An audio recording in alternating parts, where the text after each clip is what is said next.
నమస్తే తెలుగు వన్, నేను మీ సుభాకర్. అమరావతి సమగ్ర చరిత్రను మనకు వివరించడానికి డాక్టర్ ఈమని శివనాగిరెడ్డి గారు మనకి స్టూడియోలో ఉన్నారు అందుబాటులో. గతంలో పురావస్తు శాఖలో స్థపతిగా పనిచేశారు.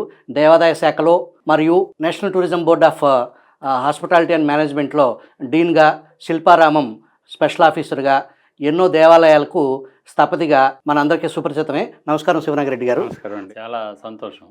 అమరావతి అనగానే నిజంగా ఆంధ్రులకనే కాదు కానీ తెలుగు వారందరికీ ఒళ్ళంతా పులకిస్తుంది. ఎందుకు అంటే ఆ పేరులోనే అంతటి మాధుర్యం ఉంది. ఆంధ్రులకే కాక మొత్తం తెలుగు వారందరికి కూడా ఒళ్ళు పులకిస్తుంది. ఎందుకు అంటే అమరావతి అనేది ఇంద్రుని రాజధాని అమరావతి.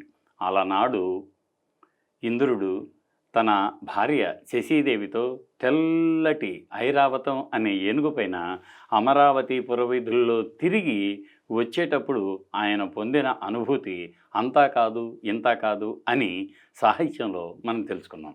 అదిగో మళ్ళీ అంతటి వైభవాన్ని తెలుగువారికి అందించిన ఘనత రాజా వాసిరెడ్డి వెంకటాద్రి నాయుడు అనే ఒక చింతపల్లి జమీందారు గారికి దక్కుతుంది. రాజా వాసిరెడ్డి వెంకటాద్రి నాయుడు యాక్చువల్గా ఇటుపక్కని మనం అంటే కృష్ణానదికి అటుపక్కన ఉన్నటువంటి ఒక జమీందారు, ఆయన జగ్గయ్య అంటారు. ఆ తర్వాత జగ్గ భూపతి అని కూడా అంటారు. వాళ్ళ అమ్మ పేరు అచ్చమాంబ. సో వాళ్ళిద్దరికీ ఈయన ఒక కుమారుడు అన్నమాట. ఆయన్ని అన్నిటిలోనూ తర్ఫీదునిచ్చి చక్కటి పరిపాలన దక్షుడిగా తీర్చిదిద్దారు. అటు తర్వాత ఆయనకి ఏం చేశారంటే పంపకాల్లో భాగంగా కృష్ణానదికి దక్షిణంగా ఉన్నటువంటి చింతపల్లి అనే ఊరు, అది అమరావతికి బాగా ఎగువగా ఉంటుంది. ఆ చింతపల్లి అనేటువంటి జమీందారిని ఆయనకు అప్పచెప్పారు. ఈ చింతపల్లి జమీందారిని ఆయన అత్యద్భుతంగా పరిపాలించాడు. తర్వాత ప్రజలంతా సుభిక్షంగా ఉన్నారు. అయితే దురదృష్టవశాత్తు పాలన అంత అద్భుతంగా సాగుతున్న నేపథ్యంలో కరువు కాటకాలు వచ్చాయి. ఈ కరువు కాటకాలను తట్టుకోవటానికి ఆయన శాయశక్తులా కృషి చేశాడు. శాయశక్తులా కృషి చేసినతో పాటు బ్రిటిష్ వారికి తను ఇవ్వవలసినటువంటి కప్పాన్ని కట్టలేకపోయాడు. ఆ నేపథ్యంలో బ్రిటిష్ వారు ఆయన మీద కోపంగా ఉండి ఆ తర్వాత ఏం చేశారంటే ఈయన దగ్గర ఉన్నటువంటి ఈ దాన్ని ఏమంటామంటే బలం, సైనిక బలాన్ని తగ్గించారు వాళ్ళు. తగ్గించిన తర్వాత ఇంకా కప్పం కట్టమని బాగా ఒత్తిడి తెచ్చారు. ఈయన కడదాంలే అని కొంచెం వెసులుబాటు తీసుకునే లోపు ఆయన్ని ఆ చింతపల్లి జమీలో నుంచి బయటకు పంపిస్తారు బలవంతంగా. ఇక ఆయన మొక్క ఓని ధైర్యంతో, ఆత్మ నిబ్బరంతో ఆయన ఏం చేస్తారు అంటే సరే వాళ్ళు అలా నిర్ణయం తీసుకున్నారు కదా, మనకు మాత్రం ఏం తక్కువ అని ఉన్న దాంట్లోనే ఆయన దిగువకు ప్రయాణమై ధరణికోటకు వచ్చి ధరణికోటలో అమరేశ్వరాలయ దేవాలయ పక్కనే ఒక చక్కటి ప్లాన్ కలిగినటువంటి పట్టణాన్ని నిర్మిస్తాడు. అది 1796 ఆ ప్రాంతాలు 96-97కే ఆయన దానికి అమరావతి అని పట్టణం పెట్టుకున్నాడు.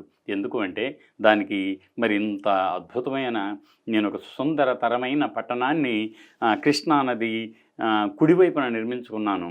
ఇది మళ్ళీ ఆనాటి ఇంద్రుని రాజధాని అయిన అమరావతిని తలపించాలి అన్నంత సుందరతరంగా తీర్చిదిద్ది అద్భుతమైన భవనాలను నిర్మించి అందులో అన్ని రకాల వృత్తుల వారు, తర్వాత పండితులు, పామరులు, వ్యవసాయవేత్తలు, అన్ని రకాల వారిని కూడా రప్పించి ఆ పట్టణం అత్యద్భుతంగా వెలసిల్లేలా తన వంతు కృషి చేశాడు. ఆ వంశానికి సంబంధించిన వారైనా ఈ నాగార్జున సాగర్ ప్రాజెక్టుకి సంబంధించి? కరెక్ట్, ఇది మంచి ప్రశ్న. ఏమైంది అంటే ముక్త్యాల జమీందారీ ఉంది కదా, మీ అందరికీ తెలుసు. ముక్త్యాలంటే అటుపక్కని మనకి అదే జగ్గేపేట నుంచి కొంచెం లోపలికి వెళ్తే కృష్ణానది ఎడం వైపున ఉంటుంది. ఆ ముక్త్యాలలో కూడా జమీందారీ, ఆ ముక్త్యాల జమీందారికి చెందినవాడే ఈయన కూడా తర్వాత ఆ ముందు తరంలో అంటే ఈయన తర్వాత వచ్చినటువంటి మళ్ళీ అనువంశీకుల్లో రాజా దుర్గా సదాశివేశ్వర ప్రసాద్, రాజా వాసిరెడ్డి దుర్గా సదాశివేశ్వర ప్రసాద్, ఆయన బౌద్ధం పట్ల బాగా ఆకర్షితుడయ్యాడు. బుద్ధ భగవాను జీవితాన్ని చదివాడు. అయ్యో జనం అంటే బహుజన సుఖాయ బహుజన హితాయ లోకానుకంపాయ అని చెప్పినటువంటి బుద్ధ భగవానుని వచనం పట్ల ఆయన ఆకర్షితుడై బుద్ధుని జీవితాన్ని చదివి ధమ్మపదం అనేటువంటి పుస్తకాన్ని కూడా, అది అంతవరకు మనకు పాళీలో ఉండేది, ఈయన తెలుగులో అందించాడు. అందించడమే కాదు, బహుజన సుఖాయ బహుజన హితాయ అన్నారు కదా, అది మనం చేసి చూపించాలి, ఆచరణలోకి తేవాలి. అప్పుడే నేను నిజమైన పాలకులకు వారసుడినవుతాను అని అనుకొని ఏం చేశాడు, సుభిక్షం అంతకుముందు వరదలు వచ్చాయి, మరోసారి కరువులు వచ్చాయి. వరదలు, కరువు కాటకాలు ఈ రెండిటికీ కారణం నీరే. అయ్యో, ఈ నీటిని మనం నియంత్రిస్తేనో, అలా గలగల గలగల పారుతూ కృష్ణమ్మ బిరబిర పాకుతూ సముద్రుణ్ణి ఎప్పుడు కలుద్దామా అని ఉరకలేసుకుంటూ పోవటం ఒక ప్రకృతి ధర్మం అయితే, బాగా వరదలు వచ్చినప్పుడు పంటలన్నీ నాశనం అయిపోవటం, రైతులు కన్నీటి పర్యంతం కావటం కళ్ళారా చూశాడు దుర్గా సదాశివేశ్వర ప్రసాద్ గారు. అది ఒకవైపు. మరోవైపు ఎప్పటి నుంచో పంటలు వర్షాలు రాక, నదిలో సరైన నీరు లేక, నదిలో నీరున్న పారించటానికి విధానాలు లేక, కరువు కాటకాలు తాండవిల్లి ఎంతోమంది మరణించారు. ఈ రెండు తన మనసును బాధించాయి. నో, ఇది కాదు, నీళ్లున్నాయి, నిరంతరం పారుతున్నాయి, అవి పోయి సముద్ర జలాల్లో కలుస్తున్నాయి. ఈ కలిసే వాటిని మనం కొద్దిపాటిగా ఒడిచిపట్టుకొని అలా ఒక చిన్న డ్యామ్ కట్టి, డ్యాంలో నుంచి మనకి అవసరమైన మేరకు నది కంటే ఎగువ ప్రాంతానికి ఇటువైపు అటువైపు పారిస్తే కరువు కాట కలుగుతూ ఉండదు కదా. అది ఎందుకు చేయకూడదు మనం అని అనుకొని ఆయన అందరికంటే ముందే భారతదేశంలో ఒక సర్వేని నిర్వహించి కృష్ణానది పైన ఏ కాంటూర్లో ఇది కడితే, ఒక నది కడితే బాగుంటుంది అని అనుకొని నాగార్జున సాగర్కి ఎగువన, ఆ తర్వాత మళ్ళీ పులిచింతల దగ్గర కూడా ఇదిగో ఈ ప్రాంతాల్లో డ్యాములు కడితే ఉపయోగకరంగా ఉంటుంది, రెండు ప్రాంతాలు నదికి అటు ఇటు సుభిక్షం అవుతుంది అని తలపోసి మొట్టమొదటిసారి ఈ ఆధునిక దేవాలయమైన జవహర్లాల్ నెహ్రూ గారు నాగార్జున సాగర్ డ్యాముని జాతికి అంకితం చేస్తున్నప్పుడు ఒక చక్కటి వాక్యాన్ని పలికాడే. దీని అంతటికీ కారణం కూడా రాజా వాసిరెడ్డి దుర్గా సదాశివేశ్వర ప్రసాద్ గారే. ఆ సందర్భంగానే జవహర్లాల్ నెహ్రూ ఆధునిక దేవాలయాలు, సాగునీటి ప్రాజెక్టులు, ఆధునిక దేవాలయాలు అన్నాడు. అంటే దేవాలయాలను మనం ఎంత గౌరవిస్తాం, ఎంతో ఆధ్యాత్మిక చింతనకు ఆలవాలమై భారతీయ సంస్కృతి సనాతన ధర్మాలకు నెలవై ఈనాటికి కూడా భారతదేశం యొక్క ఔన్నత్యాన్ని కాపాడుతూ పుణికిపుచ్చుకున్న దేవాలయాలను మనం ఎంతో గౌరవిస్తామే. అదిగో అలాంటి దేవాలయాలు అవి గతకాలపు అయితే, ఆధునిక దేవాలయాలు ఈ జలాశయాలు, ఈ నాగార్జున సాగర్ లాంటి జలాశయాలు అని జవహర్లాల్ నెహ్రూ గారు అన్నారు. ఇప్పుడు మనం అమరావతి సమగ్ర చరిత్రకి వద్దాం. అమరావతి అనేది నిజంగా మాట్లాడితే మనం అనుకున్నట్టుగానే ఇంతుని రాజధాని అది మనం ఎవరూ చూడలేదు. కానీ అలాంటి అమరావతిని భూమి మీద సృష్టించినటువంటి ఘనత రాజా వాసిరెడ్డి వెంకటాద్రి నాయుడుకు దక్కింది. అయితే దీని వెనుక ఏమన్నా చారిత్రక నేపథ్యం ఉందా అని ఆలోచిస్తే మనం 1796-97 సంవత్సరానికి వెళ్ళాలి ఒకసారి. అప్పటికి రాజా వాసిరెడ్డి వెంకటాద్రి నాయుడు ఇంకా సుందరతరమైన అమరావతి పట్టణాన్ని నిర్మించడంలో తలములకలై ఉన్నాడు. ఆయనకి అనేక భవంతులు నిర్మించడానికి బిల్డింగ్ మెటీరియల్స్ కావాల్సి వచ్చినాయి. అయితే అందుబాటులో అక్కడ కొన్ని దెబ్బలు, ఒక పాడుపడ్డ దెబ్బలు ఉన్నాయి. ఆ దెబ్బల్లో చాలా ఇటుకలు ఉన్నాయి, వాటిని మనం వాడుకోవచ్చు అన్న ఇచ్చిన సలహాకి ఈ చాలా ఒక దెబ్బలో నుంచి తీసుకొని అన్ని ఇటుకరాళ్ళు తెచ్చి ఇక్కడ కొత్త కొత్త భవంతులు కడుతూ ఉంటే అనుకోకుండా వాళ్ళకి విలువైన శిల్పాలు, శాసనాలు, ఇంకా పేటికలు ఇలాంటి ఎన్నో దొరికినాయి అన్నమాట. ఇవేమిటో తెలియదు, కానీ ఇవి విలువైనవి కదా, ఎప్పటివో కదా అని తీసుకొచ్చి తన రాజప్రాసాదంలో భద్రపరుచుకున్నాడు. అదే సందర్భంలో ఒక అటుపైన ఇక అమరావతికి అంటే ధరణికోటకు అటువైపున పరిటాల అని ఒక ఊరుంది. ఆ పరిటాలను ఏం చేశారంటే అప్పటి నిజాం ప్రభువులు పరిటాల చుట్టుపక్కల ఉన్నటువంటి కొన్ని గ్రామాలని వాళ్ళ అధీనంలో ఉంచుకొని నిజాం నవాబు, హైదరాబాద్ నిజాం నవాబు ఏం చేశారంటే మళ్ళీ మునగాల పరగనాన్ని బ్రిటిష్ వారికి ఇచ్చారు. ఇన్ లివ్ ఆఫ్ దట్ అనమాట. కొన్ని గ్రామాలు ఎందుకు ఇచ్చారు అనేది ఆశ్చర్యం. ఎందుకు ఇచ్చారంటే అక్కడ పరిటాలని, మీకు ఒక పరిటాలు అనగానే వజ్ర వైడూర్యాలు దొరుకుతాయి అనునిత్యం అని కదా. మనకి ఇప్పుడు ఆ కోళ్ళూరు నుంచి ఇక్కడ పులిచింతలకు కొద్దిగా ఎగువ ఉన్న కోళ్ళూరు నుంచి మనం అనుకున్న కోహినూరు వజ్రం బయటకు వచ్చింది. అలాంటివి ఈ పరిటాల, ఇక గుడిమెట్ల ఇప్పటికీ ఎవ్రీ డే 200-300 మంది ఎతుకుతూనే ఉంటారు. అదిగో ఆ నేపథ్యంలో ఏమైందంటే బ్రిటిష్ వారు అసలు నిజాం ఈ గ్రామాలని తనకెందుకు పెట్టుకున్నాడు అని కనుక్కోవాలనుకున్నారు. కానీ దానికి ఒక చక్కటి ప్లాన్ వేశారు వాళ్ళు. అప్పటికి సర్వేయర్ జనరల్ ఆఫ్ ఇండియా అని ఒక కల్నల్ కాలిన్ మెకంజీ అనే ఆయన్ని ఉన్నత పదవినిచ్చి మీరు అది సర్వే చేయండి అని ఆ మిషన్ మీద ఇక్కడికి పంపారు. అసలు ఎందుకు ఈ 20 గ్రామాలను ఆయన ఉంచుకున్నాడు పరిటాల చుట్టుపక్కలని ఆలోచిస్తే ఏమైంది అక్కడ? ఇదే ఈ వజ్ర వైడూర్యాలు, డైమండ్ మైన్స్ అంటారు ఇంగ్లీష్లో, డైమండ్ మైన్స్ అని. అలా చూస్తుంటే ఈయన సరే సర్వే కోసం అని వస్తే అటు నుంచి అమరావతి వైపు నుంచి పడవ దాటి ఇటు పక్కకు వచ్చేవాళ్ళు పెద్ద పెద్ద ఇటుకలు, చిన్న చిన్న శిల్పాలు ఇవన్నీ మోసుకొస్తున్నారు.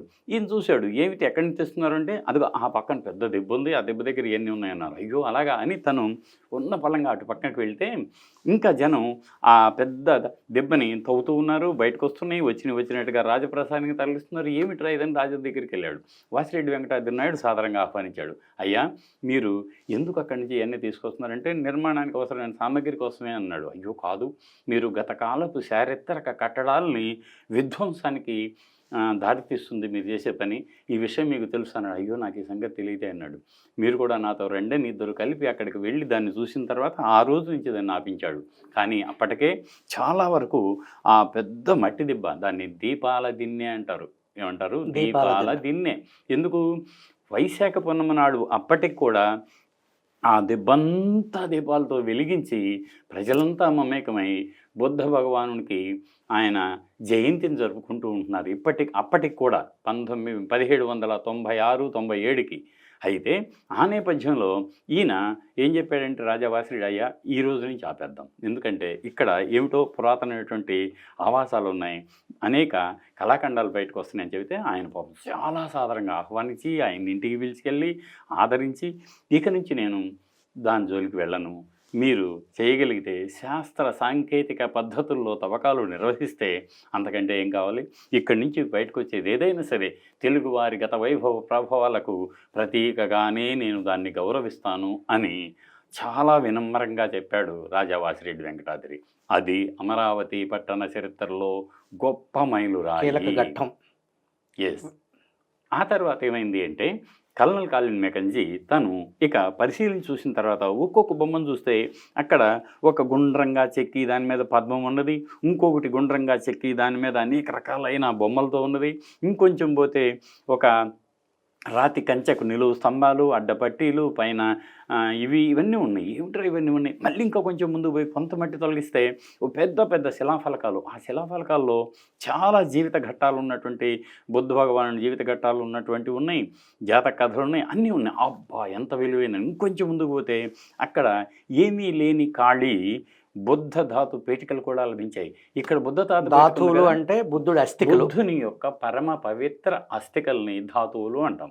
ఆ ధాతువుల్ని ఈయన అది ఒకదాన్ని చూసి అడిగాడు వాళ్ళని చుట్టుపక్కల, ఇలాంటివి మీకు ఏమన్నా దొరికినాయండి రాజాగారింట్లోనేంటి? మళ్ళీ రాజాగారింట్లో పోతే ఇవి బుద్ధ భగవాను నాకు తెలియదు అన్నాడు పాపం ఆయన మహనీయుడు. వాటిని భద్రపరిచారు. ఆ తర్వాత ఆయన బ్రిటిష్ గవర్నమెంట్లో ఉన్నటువంటి ఈ పురావస్తు శాఖ, అప్పటికి 1700 ఇంకా లేదు, పురావస్తు శాఖ ఏర్పడలేదు అప్పటికి. కానీ వాళ్ళు ఏం చేశారు, కొంతమంది ఈ సర్వేయర్స్ని పిలిచి ఉన్నట్టుగా డ్రాయింగ్స్ వేయించి తవ్వకాలు చేపట్టి బయటకు వచ్చిన వాటినన్నింటిని కూడా భద్రపరిచాడు. అలా భద్రపరచగా వచ్చినటువంటి కొన్ని శిల్పాలు చాలా జాగ్రత్తగా దాచారు. ఈ కల్నల్ మెకంజీ తర్వాత ఆయన ఇల్లియట్ అని ఇంకా అనేక మంది బ్రిటిష్ పురావస్తు శాస్త్రవేత్తలంతా కూడా వచ్చారు. అక్కడికి వచ్చి దాన్ని తవ్వి 1837 సంవత్సరంలో ఎప్పుడైతే ఈ అశోకుని శాసనాలను, బ్రాహ్మీ శాసనాలను చదివి దానికి అర్థం చెప్పడం జేమ్స్ ప్రిన్సెప్ అనే ఒక మహనీయుడు చేశాడు 1837లో. అప్పుడు మాత్రమే దీనికి ఇది బౌద్ధం అని తెలిసింది. అంతవరకు ఇది బౌద్ధ స్థావరం అని తెలియదు, ఏమిటో అనుకున్నారన్నమాట.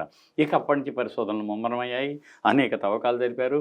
భారత పురావస్తు సర్వేక్షణ సంస్థ ఈ మద్రాసు మండలం అని ఒకటి ఉంటే అక్కడి నుంచి వీళ్ళు అప్పుడప్పుడు తవ్వకాలు జరుగుతూ ఉన్నారు. దాని తర్వాత ఇటీవల వరకు కూడా అంటే మీకు దాదాపుగా 2001 సంవత్సరం వరకు కూడా జరిగిన అనేక తవ్వకాల్లో అనేక వస్తువులు వచ్చాయి. కానీ వీటిని చూడాలి, ఆనాటి అమరావతి పట్టణ అత్యున్నత వ్యక్తిత్వాన్ని తనివి తీరా తిలకించాలి అంటే మనం అమరావతి మ్యూజియం చూస్తే సరిపోదు. అమరావతి శిల్పాలు అనేకంగా అత్యద్భుతంగా ప్రదర్శనలో ఉన్న ఎగ్మూర్లో ఉన్న చెన్నై గవర్నమెంట్ మ్యూజియం చూస్తే సరిపోదు, నేషనల్ మ్యూజియం ఢిల్లీలో కొన్ని ఉన్నాయి సరిపోదు, ఇండియన్ మ్యూజియం కలకత్తాలో ఉన్నాయి సరిపోదు. మరి ఎక్కడికి వెళ్ళాలి?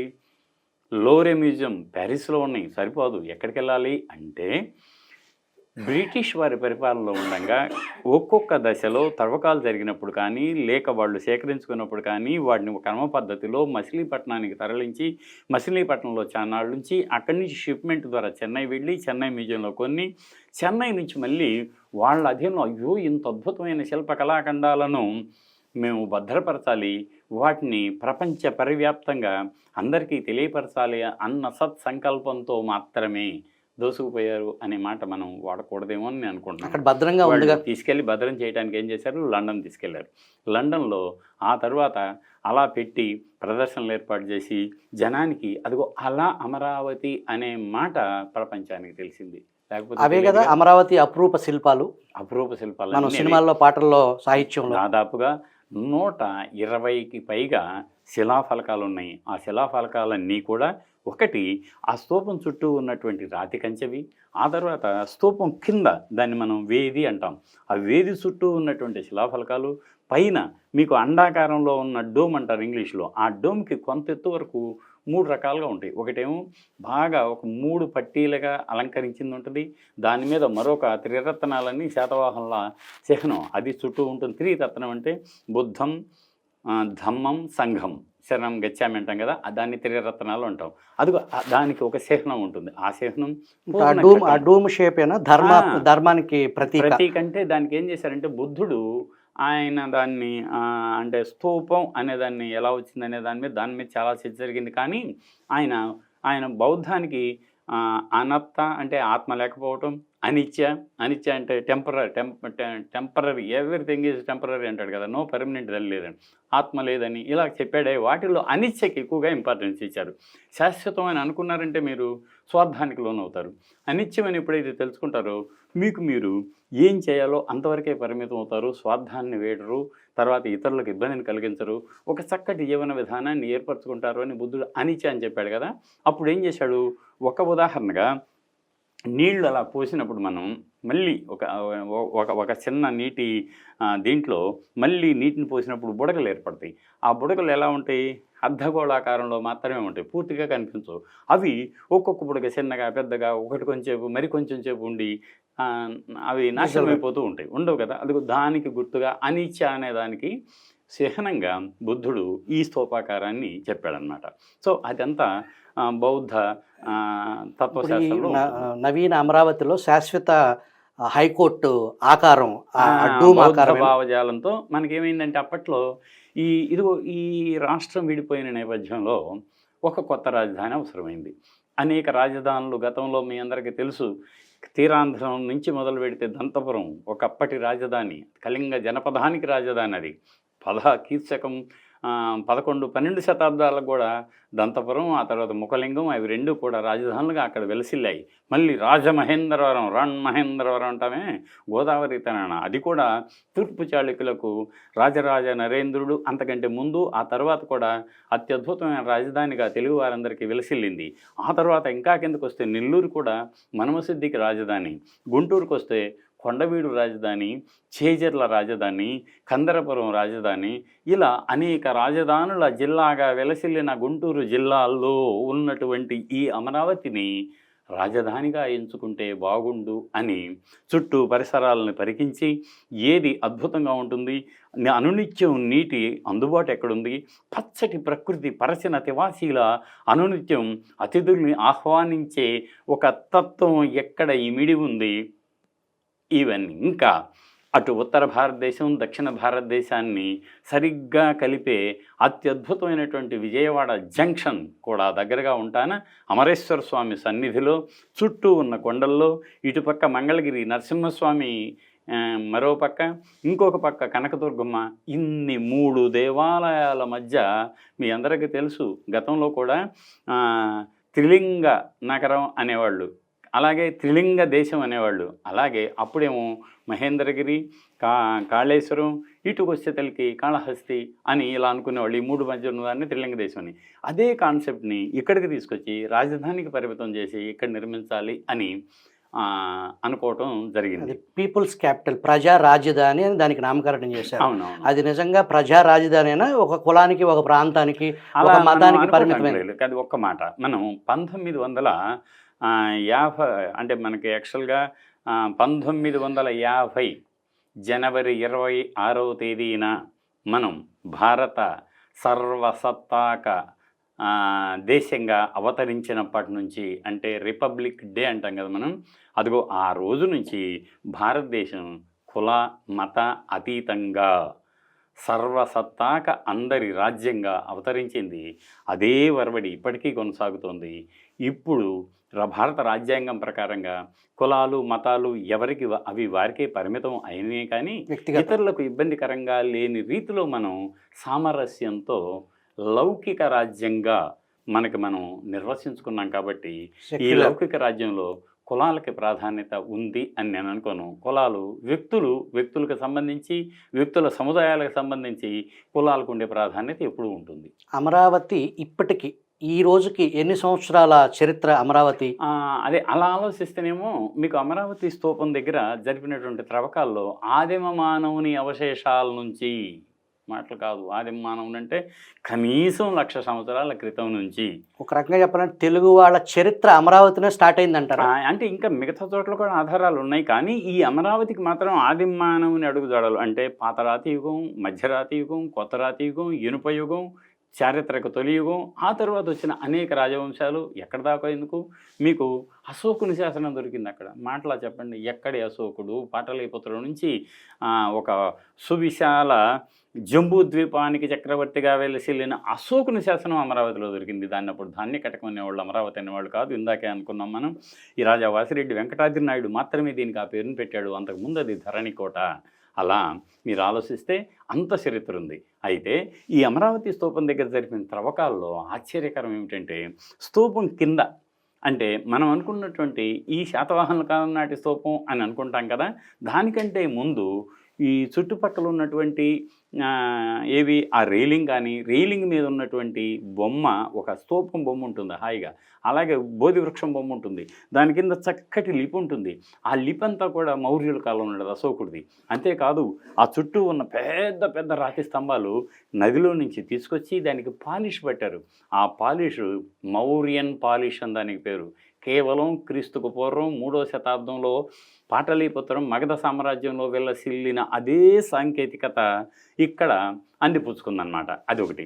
దాని తర్వాత తెలుగువారి అపూర్ణ ఘటం ఒక చర్మకారుడు తయారు చేసిన ఇచ్చింది డిజైన్. అయితే ఏమైంది, ఈ అశోకుని తర్వాత ఇక్కడ, అంటే మౌర్య సామ్రాజ్యం తర్వాత స్థానికంగా సదా అనేటువంటి ఒక వంశీయులు పరిపాలించారు ఈ ప్రాంతాన్ని. అప్పటికే ఇది బౌద్ధ కేంద్రంగా ఉంది అని మనం ఇప్పుడు తెలుసుకున్నాం. అంతేకాదు, దాంతోపాటు మీకు ఆ తర్వాత శాతవాహనుల కిందకు వచ్చేసింది. శాతవాహనుల కాలంలో కూడా క్రీస్తుకు పూర్వమే వాళ్ళ పరిపాలనలోకి వచ్చింది. కానీ క్రీస్తు శకం 1వ శతాబ్దం గౌతమీపుత్ర శాతకర్ణి, అంటే క్రీస్తు శకం 60 నుంచి 90 వరకు పరిపాలించిన అప్రతిహత శాతవాహన చక్రవర్తి గౌతమీపుత్ర శాతకర్ణి అని కదా పేరు. ఆయనకి అనేక బిరుదులు ఉన్నాయి. త్రిసముద్రతో పీతవాహనస్య అంటారు. అంటే ఏమిటో తెలుసా? ఎవరి గుర్రాలు 3 సముద్రాల నీళ్లు తాగాయో అలాంటి చక్రవర్తిని. ఏక బ్రాహ్మణ, ఆయన సనాతన ధర్మాన్ని, వైదిక బ్రాహ్మణ ధర్మాన్ని కాపాడాడు కాబట్టి ఆయనకి ఏక బ్రాహ్మణ అని బిరుదు వచ్చింది. వాళ్ళమ్మ నాసిక్ శాసనంలో శివకేశవులతో సమానమైన పరాక్రమం కలిగిన వాడు నా కొడుకు అని చెప్పుకుంది ఆవిడ నాసిక్లో. వాళ్ళమ్మ గౌతమి, అందుకని గౌతమి పుత్ర శాతకర్ణి కదా. అదిగో ఆయన కాలంలో ఏమైంది, అది అప్పటి వరకు ఉన్నటువంటి స్తూపం కొంచెం శిథిలమైతే ఈయన మనసు కకావికలమైంది. అయ్యో, అత్యద్భుతంగా వెలిసిల్లాల్సిన ఈ దీపాల దిన్నె స్తూపం ఇలా కొనారిల్లింది, అభద్రతాభావానికి గురైంది. మునుపటి వైభవాన్ని మళ్ళీ సంతరించి పెట్టాలి అనుకొని ఆయన ఆలోచించాడు. ఎవరైతే దీన్ని మళ్ళీ జీర్ణోద్ధరణ చేసి అత్యద్భుతంగా తీర్చిదిద్దుతారో అని అనుకుంటే, తన మదిలో అప్పుడప్పుడే తన ఆలోచనలతో, తన రచనలతో కేవలం తెలుగు నేలే కాక జంబూ ద్వీపంలోనూ, ఆ తర్వాత దక్షిణాసియా దేశాల కూడా తన కీర్తిని ప్రసరింపజేసుకున్న గొప్ప బౌద్ధ తాత్వికుడు, మాధ్యమిక తత్వవేత్త, శూన్యవాద సిద్ధాంతకర్త అయినటువంటి ఆచార్య నాగార్జునుడు కనుసన్నల్లో మెదిలాడు గౌతమిపుత్ర శాతకర్ణికి. ఎక్కడున్నాడా అని ఆలోచిస్తే ఆయన అప్పటికే ధరణికోటలో ఉన్నాడు.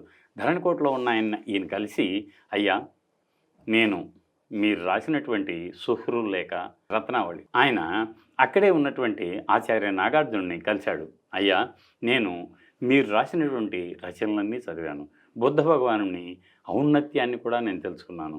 మీరు బౌద్ధంలో సిద్ధహస్తులు, మీకు సిద్ధార్థ గౌతముని జీవితం తెలుసు, అంతకు ముందున్నటువంటి జాతక కథలు తెలుసు, ఆ తర్వాత సిద్ధార్థ గౌతముని జీవితంలో ఆయన చూసినటువంటి తార్కాణాలు తెలుసు.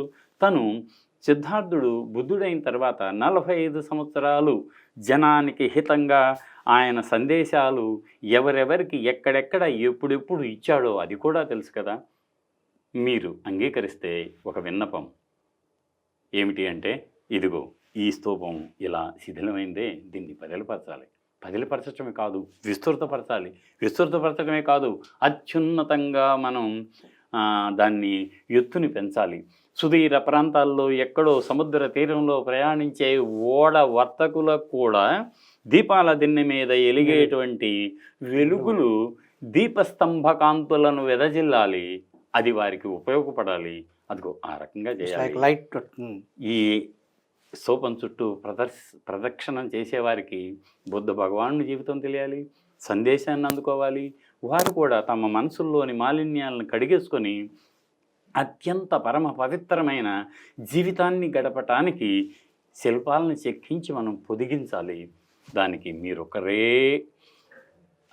నాకు కనిపించారు, నా కోరికను మన్నించండి అని అంటే, ఆ పనిని పర్యవేక్షించటానికి ఆచార్య నాగార్జునుడు ఆనందంతో అంగీకరించాడు. ఎందుకు అంటే, తాను నిత్యం ఉదయం లేచిన దగ్గర నుంచి సాయంత్రం వరకు కూడా బుద్ధ భగవానుని బోధలు, తత్వాలు, సూత్రాలు వాటన్నిటినీ ఆకలింపు చేసుకోవటమే కాక మననం చేసుకుంటూ దాన్ని వ్యాఖ్యానిస్తూ అప్పటి తరానికి అందిస్తున్నాడు. మనకు అక్కడ గుంటూరు జిల్లాలో నాగార్జున యూనివర్సిటీ ఆయన పేరు మీదనే, ఆయన పేరు మీదే వచ్చింది నాగార్జున సాగర్. ఆచార్య నాగార్జునుడు, మీకు ఒక మాట చెబుతాను నేను.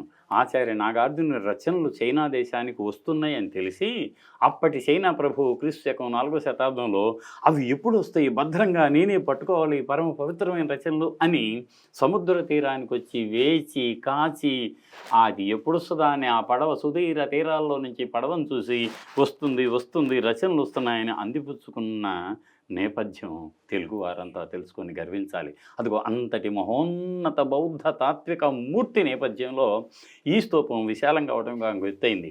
ఎంత ఎత్తైందో తెలుసా మీకు? ఒక ఆశ్చర్యం. ఈ విషయం మీకు ఎలా తెలిసింది అని అంటే, క్రీస్తు శకం 16వ శతాబ్దంలో టిబెట్కు చెందిన లామా తారానాథుడు అనేటువంటి ఒక గొప్ప బౌద్ధ ప్రయాణిక తాత్వికవేత్త history of Buddhism in India అని ఒక బుక్ రాశాడు. దాంట్లో ఈ విషయాన్ని రాశాడు. ఏమిటి? శాతవాహనుల కాలంలో ఈ స్తూపాన్ని ఆచార్య నాగార్జున పర్యవేక్షణలో అత్యంత సుందరీకృతం కావించబడింది అని. దీనికి మరో ఆధారం ఉంది. క్రీస్తు శకం 1184వ సంవత్సరం నాటి శాసనం అమరేశ్వర స్వామి దేవాలయంలో ఉంది. అందులో ఏముంటుందో తెలుసా? చాలా ఆశ్చర్యం. బుద్ధ భగవాన్ ఆ శాసనంలో ఈ బేతరాజు అంటే కోట కేతరాజులు, కోట బేతరాజులు, కోట బయ్యాంబ వీళ్ళంతా ఉన్నారు. వాళ్ళంతా ఏంటంటే, కోట అంటే ధరణి కోట, అక్కడి నుంచి పరిపాలించారు తీరాంధ్రాన్ని, కొంత ప్రాంతాన్ని. ఆ రాజు ఏమంటాడంటే ఆ శాసనంలో, స్తూపం అత్యున్నతం నానాచిత్ర సుచిత్రితం. స్తూపం అత్యున్నతం అంటే ఇలా చూడాలంట దాన్ని, ప్రతి అణువు అంగుళం కూడా శిల్పకళ శోభితంగా ఉంది అని 1184లో శ్లోకం ఒక శాసనంలో చెప్పబడింది. అంటే ఈ ఘనతంతా కూడా గౌతమిపుత్ర శాతకర్ణికి, అటు పర్యవేక్షించిన మాధ్యమికాచార్యుడై శూన్యవాద ప్రబోధకుడు అయినటువంటి, అసలు శూన్యవాదాన్ని బుద్ధుడు చెబితే ఆ శూన్యవాదాన్ని విపులీకరించి శూన్యతా సప్తతి అనేటువంటి అద్భుత గ్రంథం ద్వారా మనకు అందించాడు. అంతేకాదు ఆచార్య నాగార్జున్ని రచనల్ని, బుద్ధ భగవానుని తత్వాన్ని వ్యతిరేకించిన వారి కోసం ఆయన విగ్రహ వ్యవర్తన అని కూడా రాశాడు అక్కడ. అదే కాదు, బుద్ధ భగవానుడు చేసిన మధ్యమ ప్రతిపత్తి అంటాం మనం. అంటే మధ్య మార్గం. మీరు ఆ అంతానికి పోవద్దు, ఈ అంతానికి పోవద్దు, ఏ విషయాన్నైనా మధ్య మార్గం ఉంటుంది మనకి అని బుద్ధ భగవానుడు చెబితే, ఆ దానికి ఆయన విపులీకరించి సులువుగా అర్థం అయ్యేటట్టుగా సంస్కృతంలో మూల మాధ్యమిక కారికలు అని రాశాడు అద్భుతంగా. అంతేకాదు ఎక్కడో మనం పోగొట్టుకున్నాము అని అనుకున్న దాన్ని నాగలోకాన్ని నుంచి ప్రజ్ఞా పారమిత హృదయ శాస్త్రాన్ని వెలికి తీసిన ఘనత కూడా ఆచార్య నాగార్జునుడిదే. మరో మాట చెప్పమంటారా? క్రీస్తు శకం 639-40 సంవత్సరాల మధ్య చైనా బౌద్ధ యాత్రిక భిక్షువు, ఆ బౌద్ధ ఆచార్యుడు ఆయన, బౌద్ధ ధర్మకాంక్షతో ఉత్తరాన అంటే మనకి ఎగువన ఉన్నటువంటి సిల్క్ రోడ్లో నుంచి విదర్భ ద్వారా విజయవాడకు చేరుకొని, బెజవాడ అనేవాళ్ళు అప్పుడు, అక్కడి నుంచి ధాన్య కటకానికి వచ్చాడు, వేంగి నుంచి ధాన్య కటకానికి వచ్చాడని చెబుతారు. ఆ ధాన్య కటకంలోకి వచ్చినప్పుడంట ఆయన అన్నీ చూస్తే అప్పటి వరకు ఉన్న 100 దేవాలయాలన్నీ కూడా, 100 దేవాలయాలు ఉన్నాయి, 1000 మందికి పైగా బౌద్ధ భిక్షులు ఉన్నారు, కొన్ని ఏమో శిథిలమవుతున్నాయి, కొన్ని ఏమో వెలుగొందుతున్నాయి.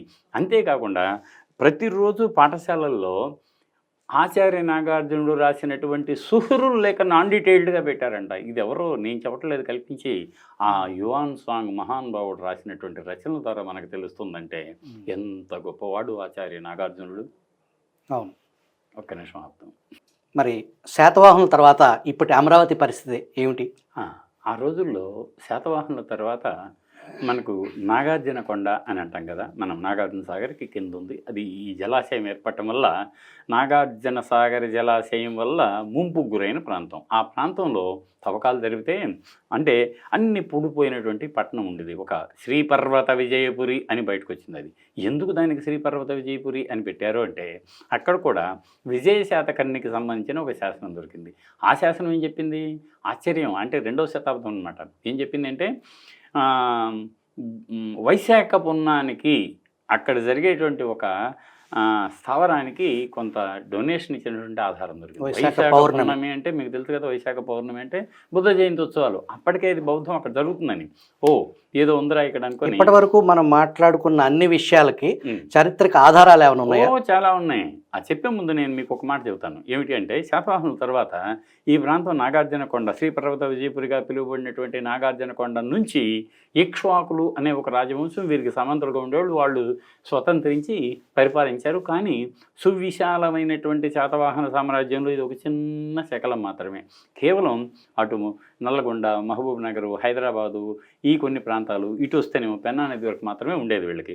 వీళ్ళు పరిపాలించిన తర్వాత అది దాదాపుగా వాళ్ళు కూడా ఒక 75 నుంచి 80 ఏళ్ళు పరిపాలించారు. చాలా శాసనాలు దొరికాయి అక్కడ, చాలా శిల్పాలు దొరికాయి. మీ అందరికీ ఇవాళ మన తెలుగు నేలపై బౌద్ధం అని చెప్పాలి అంటే 3 ప్రాంతాలను చెప్పుకుంటాం. ఒకటి మీకు అమరావతి ధాన్య కటకం, 2 నాగార్జున కొండ, 3 మన ప్రస్తుత తెలంగాణలో ఉన్నటువంటి ఫణిగిరి. ఇలా ఈ 3టిని మనం చెప్పుకుంటేనే బౌద్ధాన్ని గురించి తెలుసుకోవడానికి వీలు చెబుతుంది. ఇలా తర్వాత ఏమైంది, ఈ ఇక్ష్వాకులు కూడా ఇక్కడ కొంత రెనోవేట్ చేశారు. అంటే 100 ఏళ్ల తర్వాత కదా, అప్పటికే కొంచెం శిథిలమైతే కొంచెం తక్కువ సైజులో కొత్తగా రాతి కంచెను పెట్టారు, చిన్న చిన్న బొమ్మలు చెక్కారు, ఆ విహారాలను అలంకారంగా చక్కటి శిలాఫలకాలను చెక్కించారు. నాకు మీరు ఒక ప్రశ్న వేశారే, ఏమిటి అంటే అది ఈ విదికుడు అనే చర్మకారుడు. ఇవాళ ఆంధ్రప్రదేశ్ ప్రభుత్వం, అంతకు ముందు ఉమ్మడి ఆంధ్రప్రదేశ్ ప్రభుత్వం, రాష్ట్రం విడిపోయిన తర్వాత ఏర్పడిన మిగిలి ఉన్న ఆంధ్రప్రదేశ్ ప్రభుత్వానికి రాజలాంఛనం ఏమిటో తెలుసా మీకు? బౌద్ధ చిహ్నం అయినటువంటి పూర్ణ ఘటం. చాలామంది పూర్ణ కుంభం అంటారు, కాదు పూర్ణ ఘటం. ఘటం అంటే ఏం లేదు, అక్కడంతా అత్యద్భుతంగా ఈ శిలాఫలకాలతో డెకరేట్ చేస్తుంటే, అందరూ ఎవరికి తోచింది వాళ్ళు డొనేట్ చేస్తూ ఉంటే, అక్కడే ధాన్య కటకంలోనే ఒక రోడ్డు పక్కన ఉన్నటువంటి విదికుడు అనే ఒక చర్మకారుడు, ఆయన అయ్యో నేను మాత్రం ఇవ్వద్దా బుద్ధభగవానుడికి, సమాజాన్ని కోరుకున్నాడు, న్యాయాన్ని కోరుకున్నాడు, కుల వర్గ వర్ణ విచక్షణ అనే కుంపట్లను పగలగొట్టమన్నటువంటి బుద్ధభగవానుడు, ఆయన వల్ల కదా మనమంతా ఇవాళ ఇంత స్వేచ్ఛగా కలుపుగా తిరుగుతున్నామే. సమాజంలో అగ్రన నిమ్మన అనే తేడాలే లేనటువంటి అత్యద్భుత ఒక లోకాన్ని ఆయన మనకు అందించాడే. ఆ మహనీయుడికి నా సంపాదనలో కొద్ది భాగం మాత్రం నేను ఇవ్వకూడదా అని అనుకొని, చెప్పులు కుట్టే వృత్తికి సంబంధించిన చర్మకారుడు ఆయన తన ఆదాయంలో కొంత భాగాన్ని శిల్పికిచ్చి, అయ్యా ఇదిగో చూడు, ఈ కృష్ణానదికి నుంచి మోసుకెళ్తున్నారే కుండ, ఆ కుండను ఒకదాన్ని నాకు చేసేవా అని అడిగితే, ఆ శిల్పి సంతోషించి తయారు చేసి అత్యద్భుతంగా తీర్చిదిద్ది ఆ శిలాఫలకం మీద పూర్ణ ఘటాన్ని చెక్కాడు. ఆ పూర్ణఘట్టం ఎంత అందంగా సుందరతరంగా ఉంటుందంటే ఒకటి కాదు, ఆ శిల్పి మెచ్చుకొని మళ్ళీ 4, 5 తయారు చేశాడు. మీకు అవి ఇవాళ బ్రిటిష్ మ్యూజియం లండన్లో ఒకటి ఉంది, అమరావతిలో ఒకటి ఉంది, చెన్నై మ్యూజియంలో ఒకటి ఉంది. అలా చూశారు కదా. అలా అయితే దాన్ని 1956 సంవత్సరం ఆంధ్రప్రదేశ్ అవతరణ దినోత్సవం నాడు రాజలాంఛనంగా ప్రభుత్వం అధికారికంగా ఈ విధికుడు అనే చర్మకారుడు ఇచ్చినటువంటి పూర్ణ ఘటాన్ని రాజశహనంగా ప్రభుత్వ లాంఛనంగా స్వీకరించింది గవర్నమెంట్ ఆఫ్ ఆంధ్రప్రదేశ్. ఎస్, అది మనం చెప్పుకోవాలి. కానీ చెప్పుకుంటే సరిపోదు, అందులో ఈవిడి ఉన్న స్ఫూర్తిని మనం తెలుసుకొని ఆచరించాలి. ఇక ఇక్ష్వాకుల తర్వాత ఈ ప్రాంతం అంతా కూడా పల్లవుల కిందకి వెళ్ళింది. పల్లవులు ఆశ్చర్యం వేస్తుంది. పల్లవుల ఒక శాసనంలో ఏముంటుందంటే ఆంధ్రా పదంలో ఉన్న ధాన్య కటకం తమ రాజధాని అని చెప్పుకున్నారు వాళ్ళు. అప్పటికి అమరావతి లేదు. ఆంధ్రా పదం అంటే the entire geographical locale in which the Andhra's were residing. అప్పటికి ఈ తెలంగాణ అనే మాట ఇంకా రాలేదు కాబట్టి మనం రెండు కలిపి అని అనుకుందాం మనం. అలా అన్నమాట. దాని తర్వాత మీకు ఇంకొక మాట, ఈ బోధి ధర్ముడు ఉన్నాడు చూసారా, 7th సెన్స్ అనే సినిమా వచ్చింది. ఆయన జన్ బుద్ధిజాన్ని ప్రచలితం చేశాడే. జన్ వెలుగుల్ని ఆసియా ఖండంలో విరజిమ్మిన బోధి ధర్ముడు కూడా తెలుగువాడే. ఎందుకో తెలుసా? ఎస్, ఈ పల్లవులు రాజధాని ధాన్య కటకం ఇక్కడి నుంచి తర్వాత వాళ్ళు మహాబలిపురం, ఆ తర్వాత కంచికి వెళ్ళారు. అది మనకి చరిత్రను ఒకసారి చూసి తెలుస్తుంది. మరి ఆ తర్వాత ఏమైంది? అప్పటి వరకు కూడా ఇది ధాన్య కటకం బౌద్ధ స్థావరంగానే వెలిసిల్లింది. ఆ తరువాత మళ్ళీ కొంచెం మధ్యలో విష్ణుకుండిన్లు అనే ఒక రాజవంశం వచ్చింది. వాళ్ళు సగం మంది రాజవంశంలో సగం మంది ఏమో వైదిక బ్రాహ్మణ మతాన్ని, మిగతా సగం మంది బౌద్ధాన్ని ఆదరించారు. రెండు కూడా అలా కొనసాగుతూనే ఉన్న నేపథ్యంలో ఏమైంది అంటే ఈ బౌద్ధానికి ఆదరణ సన్నగిల్లటం ప్రారంభమైంది. ఆ తర్వాత వచ్చిన తూర్పు చాళుక్యుల కాలంలో నాగిరెడ్డి గారు, ఇప్పుడు ఈ బోధిధర్మ ఈ మార్షల్ ఆర్ట్స్ కుంగ్ఫు కరాటే సృష్టికర్త. చైనాలో ఎవరిని అడిగినా ఆయన ఇండియన్ అని చెప్తారు. కానీ మనకు అతను తెలుగువాడని మనకు తెలవకపోవటం మన దౌర్భాగ్యం. అంటే మనం ఒక్కొక్కసారి ఏం చేయాలంటే ఏముందిలే అని తీసేసుకుంటామే కాదు, అక్కడే అనేక ఇప్పుడు మర్రి చెట్టు యొక్క యూత్ ఎంత ఉంటుంది, ఏముందిలే అని ఎలా అంటే కాదు కదా, దాంట్లో నుంచి వచ్చిందే కదా మర్రి చెట్టు. అలాగే చరిత్రలో నుంచి మనం అంటే చరిత్ర గర్భంలో ఉన్న అనేక విషయాలను మనం కొంచెంగా వెలికి తీస్తే అత్యద్భుతమైన తెలుగువారి మహోన్నత చరిత్రకు సంబంధించిన శకలాలు బయటపడతా ఉంటాయి అన్నమాట. ఇది అలా వచ్చింది. ఆ తర్వాత తూర్పు చాళుక్యులు అంటాం మనం. తూర్పు చాళుక్యుల కాలంలో కూడా అప్పుడు వాళ్ళు ఎక్కువగా శైవులు అన్నమాట. శైవ మతానికి అద్భుతమైనటువంటి ఇచ్చేశారు. గుణగ విద్యాదిత్యుడు అని ఆయన 108 శైవాలయాలు నిర్మించాడని రాసుకున్నాడు. అప్పుడు బౌద్ధానికి కొంచెం ఆదరణ చల్లగలింది. కానీ మనకు మరో విషయం ఏం చెప్పుకోవాలంటే, కేవలం థేరవాద బౌద్ధం, మహాయాన బౌద్ధానికి అత్యద్భుతమైన కేంద్రం ధాన్య కటకం. అలాంటి ధాన్య కటకంలోనే వజ్రయానం కూడా ఇక్కడే పుట్టింది అని బిఎస్ఎల్ హనుమంతరావు గారు ఆధారాల సహితంలో నిరూపించారు. ఈస్ట్ ఏషియా పోయింది ఇదంతా కూడా. ఆ తర్వాత కాలచక్రాన్ని కూడా దలైలామా 2006 సంవత్సరంలో మనకి ఇక్కడ చెప్పాడు కదా. ఎందుకు అనుకుంటున్నారు? టిబెట్ సంప్రదాయం ప్రకారం బుద్ధుడు 3 సార్లు ధర్మచక్రాన్ని ప్రవర్తింపజేశాడు. మొదటిసారి తాను కనుగొన్న విషయాన్ని మీకు ఎక్కడ సారనాథ్లో తన పంచవర్గీయ భిక్కులకి ధర్మచక్ర ప్రవర్తనం అన్న సూత్రాన్ని మొదటి ప్రవచనాన్ని ఇస్తాడు. ఎస్, అది first setting the wheel of the Dhamma into motion అంటారు దాన్ని. మొదటి ధర్మచక్ర ప్రవర్తనం. 2 మీకు ఆయన ఎక్కడుండేవాడు? నాలంద పక్కనే రాజగృహ అంటాం. రాజగృహాల కూడా ఆయన 2వసారి ధమ్మాన్ని ప్రచలితం చేశాడు అని మనకి ఆధారాలు ఉన్నాయి. 3వసారి ఆయన కాలచక్ర అనేటువంటి ఒక ధర్మచక్రాన్ని ధాన్య కటకంలోనే ప్రవర్తింపజేశాడు అని టిబెటన్లు పూర్తిగా నమ్ముతారు. అదిగో ఆ నమ్మకానికి తగ్గట్టుగానే పరమపూజ్య దలైలామా 2006 సంవత్సరంలో కాలచక్ర మహాసమ్మేళన్ అనే కాలచక్ర మహోత్సవాన్ని అక్కడ అత్యంత వైభవేతంగా 60,000 మంది బౌద్ధ భిక్షువుల సమక్షంలో నిర్వహించాడు. అదంతా మనకు తెలుసు కదా. ఇక ఇందాక మనం చెప్పుకున్న ఆచార్య నాగార్జునుడికి గుర్తుగా ప్రపంచంలోని మొట్టమొదటి విశ్వవిద్యాలయం నలంద. దానికి ఏమంటారంటే, అసలు నాగార్జునుడి ఆధ్వర్యంలో ఆయన నలందాలో ఆచార్యుడిగా ఉన్నాడని, ఆ తర్వాత ఇక్కడికి వచ్చిన తర్వాత శ్రీపర్వత విజయపూర్లోనే గొప్ప విద్యాలయం ఉందని, అందులో దాదాపుగా 14 దేశాల నుంచి వచ్చినటువంటి వాళ్ళంతా, అంటే దాంట్లో ఒక శాసనంలో ఏం చెబుతుందంటే శ్రీలంక తామ్రపర్ణికి చెందినటువంటి స్థవిరవాద బౌద్ధ భిక్షువులు 14 దేశాల్లో వాళ్ళు బౌద్ధాన్ని స్వీకరించడానికి కారకులయ్యారు అంటారు. వాళ్ళు ఎక్కడి నుంచి పోయేవాళ్ళు అంటే సింహళ విహారం అనేటువంటి నాగార్జునకొండ నుంచి వెళ్ళారు అని. అయితే ఇక్కడ కూడా ఇక్కడున్న విశ్వవిద్యాలయంలో కూడా అనేక దేశాల నుంచి వచ్చి చదువుకున్నారని, అదిగో ఆ నేపథ్యాన్ని మనం గుర్తుంచుకొని ఆ మహనీయునికి మనం నివాళులు అంటే దాన్ని ఏమంటాం, ఆ గౌరవాన్ని ఇవ్వాలి అంటే మళ్ళీ మీకు కొత్తగా ఏర్పాటైన విశ్వవిద్యాలయాల్లో గుంటూరు దగ్గర వచ్చిన దానికి ఆచార్య నాగార్జున విశ్వవిద్యాలయం అని పేరు పెట్టారు. అందులో మహాయాన బౌద్ధ అధ్యయన కేంద్రం అని అనునిత్యం బౌద్ధంపై పరిశోధనలు జరుగుతూ బౌద్ధ సంస్కృతి పరిరక్షణకు వారు కూడా తమ వంతు కృషిని నాటి నలంద అతి పురాతన అతి ప్రాచీన నలంద, ఇప్పుడు నవీన నలందలో కూడా ఈ మధ్య ఆచార్య నాగార్జున ఒక బ్లాక్కి నవ నలంద మహావిద్యాలయంలో పరిపాలనా భవనానికి ఆచార్య నాగార్జున అడ్మినిస్ట్రేటివ్ బిల్డింగ్ అని పెట్టారు. ఎక్కడ బీహారు, ఎక్కడ నలంద, ఎక్కడ తెలుగు, అలా ప్రాంతాలు ఉండవు. జ్ఞానానికి ఎక్కడైనా కూడా దానికి ఉండేటువంటి గౌరవం దక్కుతుందని చెప్పడానికి అది. ఇక మనం ఇంతవరకు మనం చెప్పుకున్నాం కదా, వివిధ కాలాల్లో ధరణికోటలో జరిపిన త్రవ్వకాల్లో అనేక పురాతన వస్తువులు వచ్చాయి. అవన్నీ కూడా వివిధ రాజవంశాల కాలానికి చెందినటువంటి ప్రతీకలుగా ఉన్నాయి అని అనుకుంటున్నామే. వాటిని ఒకసారి చూద్దాం. ఇప్పుడు మీరు చూపించే మొత్తం నేటి అమరావతిలో తవ్వకాల్లో బయలుపడినటువంటి చారిత్రక ఆధారాలు, శిల్ప కళాఖండాలు, పురావస్తువులు, శాసనాలు ఒకటి కాదు. ఆనాటి మహానగరం, ఆ నగరం పట్టణ ప్రణాళిక, ఆనాడు ఈనాడి మాదిరిగానే మీకు చక్కటి మురుగు నీటి పారుదల వ్యవస్థ, డ్రైనేజ్ ఎన్నున్నాయి అంటున్నారు. ఎంటైర్ టౌన్ ప్లానింగ్, తర్వాత నీళ్లు, అద్భుతమైనటువంటి హైజీనిక్ వాటర్ని తాగాలి. ఇప్పుడు మనం ఎలా కొనుక్కొని బాటిల్ నీళ్ళే తాగుతున్నామో ఆ రోజుల్లో కూడా నదిలో నీళ్లు దొరుకుతాయి. కానీ నదిలో ఒక్కొక్కసారి అప్పుడప్పుడు మురికి వస్తూ ఉంటుంది. అందుకని వీళ్ళు చక్కటి బావులు తవ్వుకొని ఆ బావులను ఇటుకలతోనూ వర్రలతోనూ నింపుకొని చక్కటి నీటిని, భూమి నుంచి వచ్చిన స్వచ్ఛమైన నీటిని తోడుకొని తాగేవాళ్ళంటే అది కూడా ఆనాటి నాగరికతలో ఒక భాగం అన్నమాట. కోటి మీకు చెప్పాలి, అసలు నిజం చెప్పాలంటే ఈ ధరణికోటలో చుట్టూ పెద్ద కోట ఉంది. ఇప్పటికి కూడా ధరణికోటలో ఊరు బయట కాలేజీ పక్కనే ఆ పెద్ద కోట అసలు ఆశ్చర్యం వేస్తుంది అన్నమాట. ఆనాటి కోట శాతవాహన కాలం నాటిది. మళ్ళీ 11-12లో కోట కేతరాజులు అనేవాళ్ళు కూడా దాన్ని సుదృఢం చేశారు.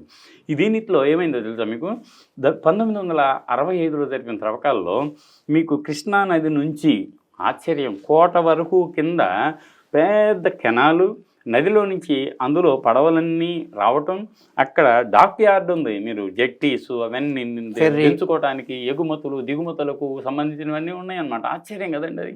అయితే ఇక్కడ మీకు రోమ్లో ఏమైతే తయారయ్యో అవి కూడా దొరికాయి అక్కడ. చాలా ఆశ్చర్యం అన్నమాట. అనేకం ఇప్పటికీ మీకు అమరావతి మ్యూజియంలో ఉన్నాయి, మిగతా చోట్ల కూడా ఉన్నాయి. సరే, మళ్ళీ మనం ఇప్పుడు మనం చూస్తున్నటువంటి ఈ బొమ్మ ఏమిటో తెలుసా? అమరావతి నుంచి తరలించిన దాదాపుగా 120కి పైగా అత్యద్భుత శిల్పకళా ఖండాలన్నదగిన శిలాఫలకాలు. అవి పలనాటి సున్నప్రాతిలో చెక్కాయి. వాటిల్లో ఇంతకుముందు మనం చెప్పుకున్న ఇతివృత్తాలన్నీ ఉన్నాయి. వాటిని అక్కడ ప్రదర్శిస్తే చూసి జపాన్ వాళ్ళు, చాలా ధార్మికులు, ఆ జపాన్ వాళ్ళు ఏం చేశారు అంటే, ధార్మికులు కదా వాళ్ళు, ఆ జపాన్ వాళ్ళు అయ్యో ఇంత అద్భుతమైన బుద్ధ భగవానుడికి సంబంధించిన అవశేషాల, వీటిని మనం కాపాడాలని ఒక పేపర్ కంపెనీ వాళ్ళు, షింభూమ్ అంటారు, ఆ పేపర్ కంపెనీ వాళ్ళు ముందుకొచ్చి అయ్యో ఇవి మామూలుగా ఉన్నాయే, నో దీన్ని పూర్తిగా ఆధునీకరించి మనం ఏసీ చేసి ఇవి ఉన్నట్టుగా కాపాడుకోవడానికి మా వంతు సహకారం అందిస్తామని ఆ షింభూమ్ అనేటువంటి ఒక పేపర్ సంఘం, అసాహి షింభూమ్ చూశారు కదా, వాళ్ళు ముందుకొచ్చి వితరణతో అమరావతి పెవిలియన్, అది గ్యాలరీ నెంబర్ 33 అంటారు మీకు బ్రిటిష్ మ్యూజియం లండన్లో, అది చూడాలి. దాంట్లో అలా ప్రవేశించిన దగ్గర నుంచి మళ్ళీ బయటకు వచ్చేంత వరకు ఒక్కసారి కాలనాలికలో మనం శాతవాహనుల కాలం నుంచి మళ్ళీ ఇక్ష్వాకుల అనంతర కాలం వరకు జీవించి బయటకు వస్తున్నామా అన్నంత భ్రమకు లోనవుతాం మనం. అవి ఒక్కసారి చూద్దాం మనం. మీరు చూస్తే ఇదిగో చూడండి, ఒకటి కాదు రెండు కాదు, బ్రిటిష్ మ్యూజియంలో ఏమున్నాయి అనుకుంటున్నారు? ఇదిగో సిద్ధార్థ గౌతముడు, ఇంకా అప్పటికి బుద్ధుడు కాలేదు, ఆయన మహావినిష్కరణం ఇంట్లో నుంచి బయటకు వెళ్తున్నాడు కపిలవస్తు నుంచి. ఇందాక మనం చెప్పినట్టుగా ఈ విదికుడు అనే చర్మకారుడు తనకొచ్చిన సంపాదనలో అత్యంత గౌరవ ప్రతిపత్తులతో ఆ స్తూపానికి సమర్పించుకున్న పూర్ణఘట పూర్ణఘట శిలాఫలకం పునఘటు అంటారు దాన్ని. తర్వాత కింద ఇందాక వేదిక మీద, తర్వాత అండం మీద ఇదిగో ఇలాంటి స్తూప శిలాఫలకాలు. ఇవేమిటనుకుంటున్నారు? ఆనాటి అమరావతి శిల్పం యొక్క నమూనా శిల్పాలు ఇలాగే ఉండే. ఇందాక అనుకున్నాం కదా అత్యున్నతం అని, అలా అనమాట. సుచిత్రితం అన్నాం, దానికి చక్కగా చెబుతుంది అనమాట అత్యద్భుతంగా. దాంతో ఇదిగో రాజా వాసిరెడ్డి వెంకటాద్రి నాయుడు మహనీయుడు, మనం ఆయన ఎంతసేపు ఆ స్తూపాన్ని నాశనం చేశాడు, ఆయన ఇంటికి వాడుకున్నాడు అగ్ని అని అంటామే కాదు. పాపం ఆయనకి నిజంగా ఆ విషయం ఆయనకి సంబంధం లేదు. అది అనుకోకుండా అక్కడ దొరుకుతున్నాయని తెచ్చారు, సరేలే అన్నాడు అంతే. మామూలుగా మనం కూడా ఇప్పుడు అంటాం అలా.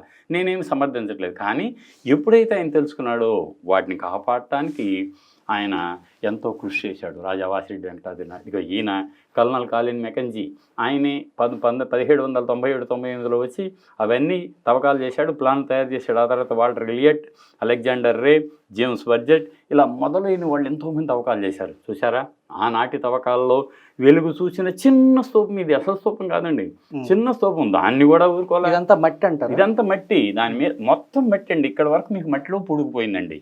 తవ్వుకుంటూ వస్తే ఇవన్నీ బయటపడ్డాయి. అలా ఉన్నాయి. ఇది ఒక గీత గీశారు అప్పుడు ఎలా ఉండేది అని. ఆ తర్వాత చూశారు కదా శిల్పకళాశికలు. అదిగో పూర్ణఘట మహనీయుడు ఇచ్చిన దాని కింద అద్భుతమైనటువంటి ఒక పెద్ద లైన్లో మీకు ప్రాకృత శాసనం ఉంటుంది విధికుడి గురించి. దాని తర్వాత సింహం, బుద్ధుని శాక్యసింహుడు అంటారు మనం.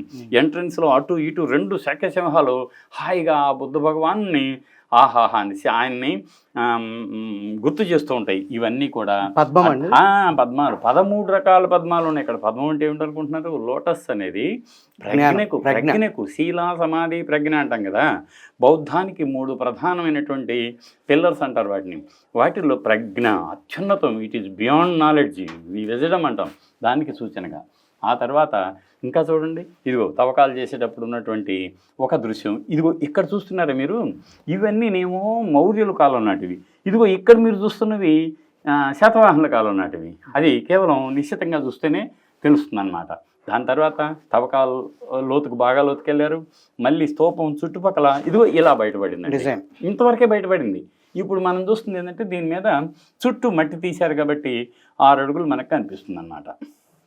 ఈ తవ్వకాలు చేసినప్పుడు ఆ తర్వాత మనం ఆలోచిస్తే ఇవన్నీ రకరకాలు ఏ దశలో ఆది మానవం నుంచి దొరికినాయి చూడండి. ఆ రోజుల్లో ఎంత హాయిగా దొరికినాయి ఇవన్నీ కూడా. ఒక్కొక్కటి అప్పటి రీలింగ్స్, అప్పటి ఇది ప్రాకృతం ఎప్పటిదనుకుంటున్నారు? మౌర్యుల కాలం నాటి ప్రాకృతం అనమాట. ఇది కూడా మౌర్యుల కాలం నాటిది. తర్వాత మళ్ళీ మీకు అనేక ఈ తవ్వకాల్లో ఎలా జరిగినాయి, ఇదిగో బావులు, ఇందాక నేను చెప్పాను కదా బావులు ఇవి. తర్వాత ఇక్కడ ఈ గుంటలు కనిపిస్తున్నాయి చూసారా, ఆశ్చర్యం. ఆ గుంటల్లోనే పరమ పవిత్ర బుద్ధుని అస్థికలు నిక్షిప్తం చేసినటువంటి ఇవి దొరికినాయి. ఏవి దొరికినాయి? ధాతు పేటికలు దొరికినాయి. ఇదిగో అవన్నీ కూడా ఆనాటి రాజముద్రలు, స్తంభాలు, విలసిలిందంతా కూడా తర్వాత దొరికినాయి అన్నమాట. ఇవన్నీ కూడా మీకు ఇవన్నీ శిలాఫలకాలు, ఇవన్నీ ధాతుపేటికలు స్ఫటికంతో చేశారు, స్తూపాకృతిలో చేశారు.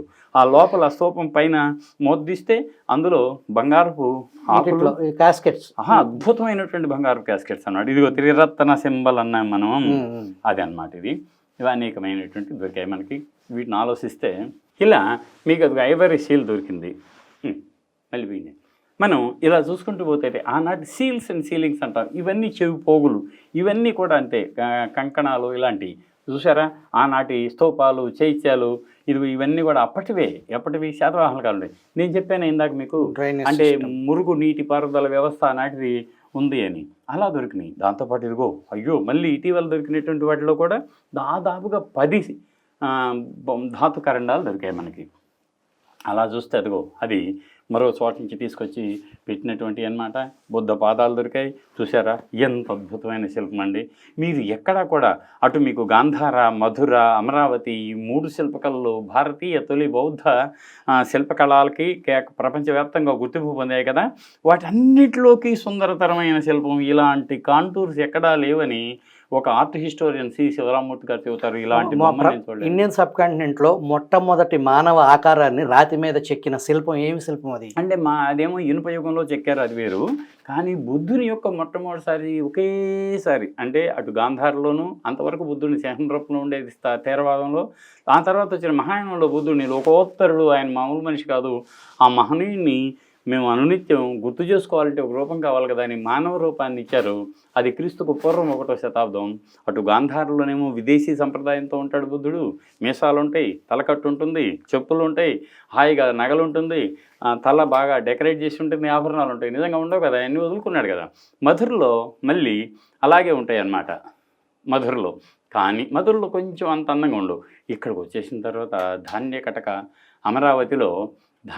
అమరావతిలో ఉన్న విలసిల్లిన ఈ శిల్పకళ ప్రపంచ కళా విమర్శకుల ప్రశంసలు పొందిందనమాట. చూడండి, బుద్ధుని యొక్క పాదాలు. దాని గురించి చెప్పాలంటేనే ఒక అరగంట చెప్పచ్చు. అదిగో ఎక్కడ మనం అమరావతిలో ఇందాక అనుకున్నామే, అశోకుని ఒక శాసనం దొరికిందని. అశోకుని ప్రోత్సాహం కూడా దీనికి ఉంది. దానికి కారణం ఏమిటంటే ఈయన కనగనహల్లిని కర్ణాటకలో మనకి రాయ అశోక అని శాసనంతో ఉన్నటువంటి శాతవాహనుల కాలం నాటి అశోకుని ప్రతిమ దొరికింది అక్కడ. అత్యద్భుతం. అంటే ఇక్కడ మౌర్యుల కాలానికి చెందింది అని చెప్పడానికి అదిగో అశోకుని యొక్క శాసనం అక్కడ దొరికింది అమరావతిలో. ఇది ప్రాకృత భాష అంటే సంస్కృతం కంటే పురాతనమైందా? చాలా పురాతనం. అంటే సంస్కృతం అనేది భాష చెప్పుకుంటేనేమో ఆర్కేయాకి సంస్కృత్ అనేది వేదాల్లో ఉందని అంటాం మనం. కానీ మనకి క్రీస్తుకు పూర్వం కనీసం 5వ శతాబ్దం నుంచి జనం భాష ప్రాకృతం, ప్రకృతి సిద్ధంగా అందరూ మాట్లాడుకునే భాష ప్రాకృత భాష. దాని లిపిని బ్రాహ్మి, తొలి లిపి కదా. బ్రహ్మ భార్య బ్రాహ్మి, ఆవిడ సరస్వతి అంటారు. విద్యకి మూలం ఆవిడే కాబట్టి ఆవిడే అక్షరాభ్యాసం మనకి చేస్తుందని నమ్ముతాం కాబట్టి ఈ లిపికి కూడా భారతదేశపు తొలి లిపి సింధు నాగరికతలో ఉన్న లిపిని పక్కన పెడితే ఈ లిపిని బ్రాహ్మీ లిపి, భారతదేశపు తొలి లిపి అని అంటాం మనం. అది ప్రాకృత భాష బ్రాహ్మీ లిపిలో ఉందన్నమాట మనకి. ఇంకా చూస్తే ఇదిగో ఇక్కడ మీరు చూస్తున్నారే, ఇవన్నీ కూడా శాతవాహనుల కాలం నాటివి. ఈ పెద్దవి మాత్రం మౌర్యులు అన్నమాట. ఇదిగో ఇది ఒక్క మౌర్యుల కాలం నాటి పాలిష్ పట్టింది క్రీస్తుకు పూర్వం 3వ శతాబ్దం నాటి రాతి కంచెకు సంబంధించిన ఆలవాలది. ఇదిగో ఇది చాలా ఆశ్చర్యం. ఏమిటి అంటే మీకు మౌర్యుల కాలము నాటి బోధి వృక్ష ప్రాసాదం అంటారు దీన్ని. ఆ తర్వాత స్తూపం అనేది ఎలా ఉంది, దానికి అలంకారాలు ఎలా చేసేవారు, చుట్టూ రాతి కంచె ఎలా ఉంది అని తెలియజేయడానికి మౌర్యుల కాలం 3rd century BC స్క్రిప్ట్ అది, ఇప్పటిది కాదు. దాని అర్థం అశోకుడు కాలానికి ఇక్కడ దాదాపు 2300 సంవత్సరాల క్రితం అప్పటి నుంచి ఆలోచిస్తే మరి అంత అత్యద్భుతంగా సుందరతరమైనటువంటి స్తూపం అని అనుకుంటామే. అది ఎలా ఉంది అంటే అప్పటి వరకు దొరికిన శిల్పాలు, శిల్పకళాఖండాల శకలాలు వీటన్నిటిని చూసి ఇదిగో ఇలా ఉంటుంది. ఎంత అద్భుతమైన శాతవాహన కాలంలో ఇలా ఉంటుంది. ఒక ప్రవేశ ద్వారం, లోపల చుట్టూ తిరగటం, పోయేటప్పుడు లోపలన్నీ ఇవన్నీ ఉంటాయి, నేరేటివ్స్ ఉంటాయి. ఇక్కడ 1, 2, 3, 4, 5 స్తంభాలు ఉన్నాయి కదా, అవి చాలా ఇంపార్టెంట్. ఏమిటంటే సిద్ధార్థ గౌతముని జీవితంలో జననం, మహాభినిష్కరణం, సమ్యక్ సంబోధిని సంతరించుకోవటం, ధర్మచక్ర ప్రవర్తనం, మహాపరినిర్వాణం, ఈ 5 ప్రధాన ఘట్టాలను సూచిస్తూ ఇలా 5 స్తంభాలను పెట్టారనమాట. ఇది కేవలం తెలుగు నేలకు మాత్రమే పరిమితమైనటువంటి శిల్పకళ, వాస్తుశిల్ప వైవిధ్యం. ఇది మిగతా చోట్ల మీకు దొరకదు. కర్ణాటకలో కూడా దీనికి ఇది మొత్తం అసలు అప్పటి అమరావతి ఎలా ఉంటుంది అని అనటానికి సాంచి ఎలా ఉండేదో అమరావతి కూడా అలా ఉండేది అని ఒక కంజెక్చర్ వ్యూ వేశారు. స్తూపం, చైత్యం, మిగతా భవంతులు, నగరం అంతా. ఆనాటి ఎలా ఉండేవాళ్ళు జనజీవన విధానం అంటే కర్ణాటకలో, అంటే మనకి ఈ శిల్పాలన్నీ కూడా ఇలాగే ఉంటాయి. రాజులు ఎలా ఉండేవాళ్ళు, వాళ్ళ ఫర్నిచర్ ఎలా ఉండేది అని తెలుసుకోవడానికి కనకాలలో దొరికిన వాటిని మనం ఇస్తున్నాం అన్నమాట ఊరికి. దాని తర్వాత ఇది గౌతమిపుత్ర శాతకర్ణి శాతవాహన కాలంలో విలసిల్లినటువంటి వీటన్నిటిని మనం అనుకుంటున్నాం. ఇదిగో ఆచార్య నాగార్జునుడి పర్యవేక్షణలో అలాంటి అత్యద్భుతమైన శిల్పాన్ని అద్భుతంగా తీర్చిదిద్దిన ఘనత ఆచార్య నాగార్జున తెలుస్తుంది. ఆయన తెలుగువాడు కావటం మనందరికీ గర్వకారణం. ఇందాక నేను చెప్పాను కదా, కోట, ధరణి కోట. ధరణి అంటే మట్టి కోట. ఇది మట్టి కోట. ఈ మట్టి కోటని శాతవాహన కాలంలో నిర్మించారు. ఆ తర్వాత అది అలాగే కొనసాగి ఈ కోట కేతరాజులు అంటమే 12వ శతాబ్దం వరకు కూడా అలాగే ఉందన్నమాట. అది ఏగో చూసారా, ఇది బయట వైపు. అంటే ఆ రాతి కంచె బయటేమో ఇలా సింపుల్గా ఉంటుంది, లోపలికి ఎలా ఉంటుంది, లోపల భక్తిభావంతో తిరుగుతారు కదా, మీరు తెలుసుకుంటారు. ఇదేమిటి ఒకటే మాత్రం చెప్పి నేను మానుకుంటాను. ఇది సిద్ధార్థ గౌతముని యొక్క అస్థిక ధాతు కరండం. ఈ కరండాన్ని దేవతలంతా వచ్చి పెద్ద గొడుగు బట్టి పైకంటే మన తుషిత హెవెన్ అని నమ్ముతారు బౌద్ధులు కూడా. ఒక రకమైనటువంటి మరో లోకం ఉంది, దానికి సంబంధించి తీసుకెళ్తున్నారు అని గౌరవప్రదం. అదిగో ఇక్కడ దీంట్లో ఎంత బాగుంది. సిద్ధార్థుడు అప్పుడే యశోదర పడుకుంది, రాహులుడు పుట్టాడు. సిద్ధార్థుడు బయటికి వెళ్ళే ముందు చిట్ట చివరిగా వాళ్ళని అలా చూసి బయటికి వెళ్ళే దృశ్యం, రాజప్రాసాదంలో దృశ్యం ఎంత హాయిగా ఉందండి నిజంగా. ఇది ఒక భాగం మాత్రమే. అంటే ఇలా మనం ఆనాడు పుస్తకాలు ప్రతి ఇంట్లోనూ సిద్ధార్థుని దేవి చరిత్ర ఉండేది కాదు కదా, వీటిని చూసి చరిత్రను తెలుసుకుంటాం అన్నమాట. ఇలా మనకు అనేకం ఉన్నాయి, ఒకటి కాదు రెండు కాదు, అసలు ఇవన్నీ రకరకాల జాతక కథలు, సమకాలీన జనజీవన విధానం, సిద్ధార్థుని జననం, మహావీర్ నిష్క్రమణం, ఇలా ఒకటి కాదు రెండు కాదు, ఇవన్నీ మనకి శాతవాహనుల కాలానికైతే ఇప్పుడు మనం చూడబోయేవన్నీ కూడా ఇక్ష్వాకుల కాలం నాటివి. మీ అందరికీ తెలుసు గౌతమపుత్ర శాతకర్ణి యొక్క నాసిక్ కేవ్ ఇన్స్క్రిప్షన్ అన్నాడు, ఇది అత్యద్భుతంగా ఉంటుంది. ఆయన బౌద్ధానికి ఇచ్చింది, వాళ్ళ అమ్మది, ఇది కర్ణాటకలో దొరికింది. మన ఎక్కడంటే బనవాసి అంటారే ఆ ఏరియాలో సన్నత్తిలో దొరికిందనమాట. గౌతమి పుత్ర శాతకర్ణి కదా, గౌతమి గురించి ఈ శాసనంలో మెన్షన్ చేస్తారు. ఇది నాసిక్లో భద్రయానికులు అనేటువంటి బౌద్ధ భిక్షువుల కోసం, వాళ్ళు వసావాసం గడపడం కోసం ఈ శాతకర్ణి వర్షాకాలంలో వాళ్ళు అక్కడే ఉంటారు, నిర్మించిందనమాట. అది దాన్ని చెప్పాలి అంటే మనకి ఇదిగో ఎక్కడ ఉంది, ఇక్కడ ఇది అనమాట. దీని తర్వాత ఏవో అప్పుడు గౌతమిపుత్ర శాతకర్ణి అనే బుక్ రావటం ఇదంతా జరిగింది.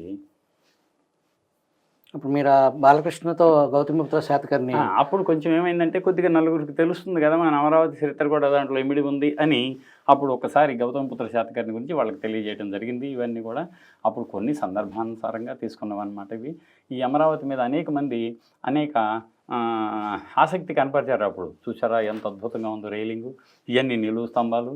ఆ తర్వాత ఇందాక మనం నుంచి చెప్పుకున్నవే. అసలు ఆశ్చర్యకరం ఏంటంటే మనం ఇప్పుడు భారతదేశంలో ఇండియన్ డైరీ డెవలప్మెంట్ కార్పొరేషన్కు సింబల్ ఉంటుంది, అదేమిటో తెలుసా మీకు సింధు నాగరికతలో బయలుపడిన ఒక ముద్రిక మీద ఉన్న ఎద్దు. కానీ మనం ఇప్పుడు ఒంగోలు జాతికి ఎత్తంటామే, క్రీస్తు శకం 1వ శతాబ్దంలో ఒక ఎద్దు స్థానికంగా అమరావతి పరిసరాల్లో ఎలా ఉండేది అని చెప్పడానికి ఎంత చక్కటి రూపం. 2000 సంవత్సరాల నాటి తెలుగువారి ఎద్దు అది. అయితే ఆ కాలంలో దాన్ని ఎంత నేస్తం కదండి, పొలంలో పొద్దున్నే తెల్లవారుజాము 4 గంటలకు బయట పెడితే సాయంత్రం 6 గంటలకో 7 గంటలకో తనతో పాటే ఇంటికి ఎంతో బరువును మోసుకొస్తుంది, నాగలతో దున్నుతుంది, దమ్ము చేస్తుంది, అనేక రకాలు కదా. అదిగో నా నేస్తానికి నేను గౌరవించనా అని అనేక ఆభరణాలతో అలంకరించుకున్న రైతు కూడా గుర్తుకొస్తూ ఉంటాడు. ఇది 1981వ సంవత్సరం కృష్ణా పుష్కరాల సందర్భంగా అమరేశ్వర స్వామి దేవాలయ ప్రాంగణంలో బాగు చేద్దామని మట్టి తీస్తుంటే ముక్కలుగా బయటకు వచ్చింది. దాన్ని పొందిస్తే అలా తయారైంది. ఇవన్నీ కూడా మనం ఇక బౌద్ధం ఎలా వెళ్ళింది అమరావతి నుంచి అని, ఇది ఇక్ష్వాకుల కాలం నాటిది. ఇలా మనం చెప్పుకున్న రాజవంశాలు. ఆ తర్వాత ఏమో మీకు మళ్ళీ బౌద్ధుల కాలంలో బయటకు వచ్చినాయి అన్నీ ఉన్నాయి. పల్లవుల కాలంలో మనం అనుకున్నాం ఒక రాగిరేకులో ఆంధ్ర పదం, దాంట్లో మళ్ళీ ధాన్య కటకం అని చెబుతారు పల్లవులు.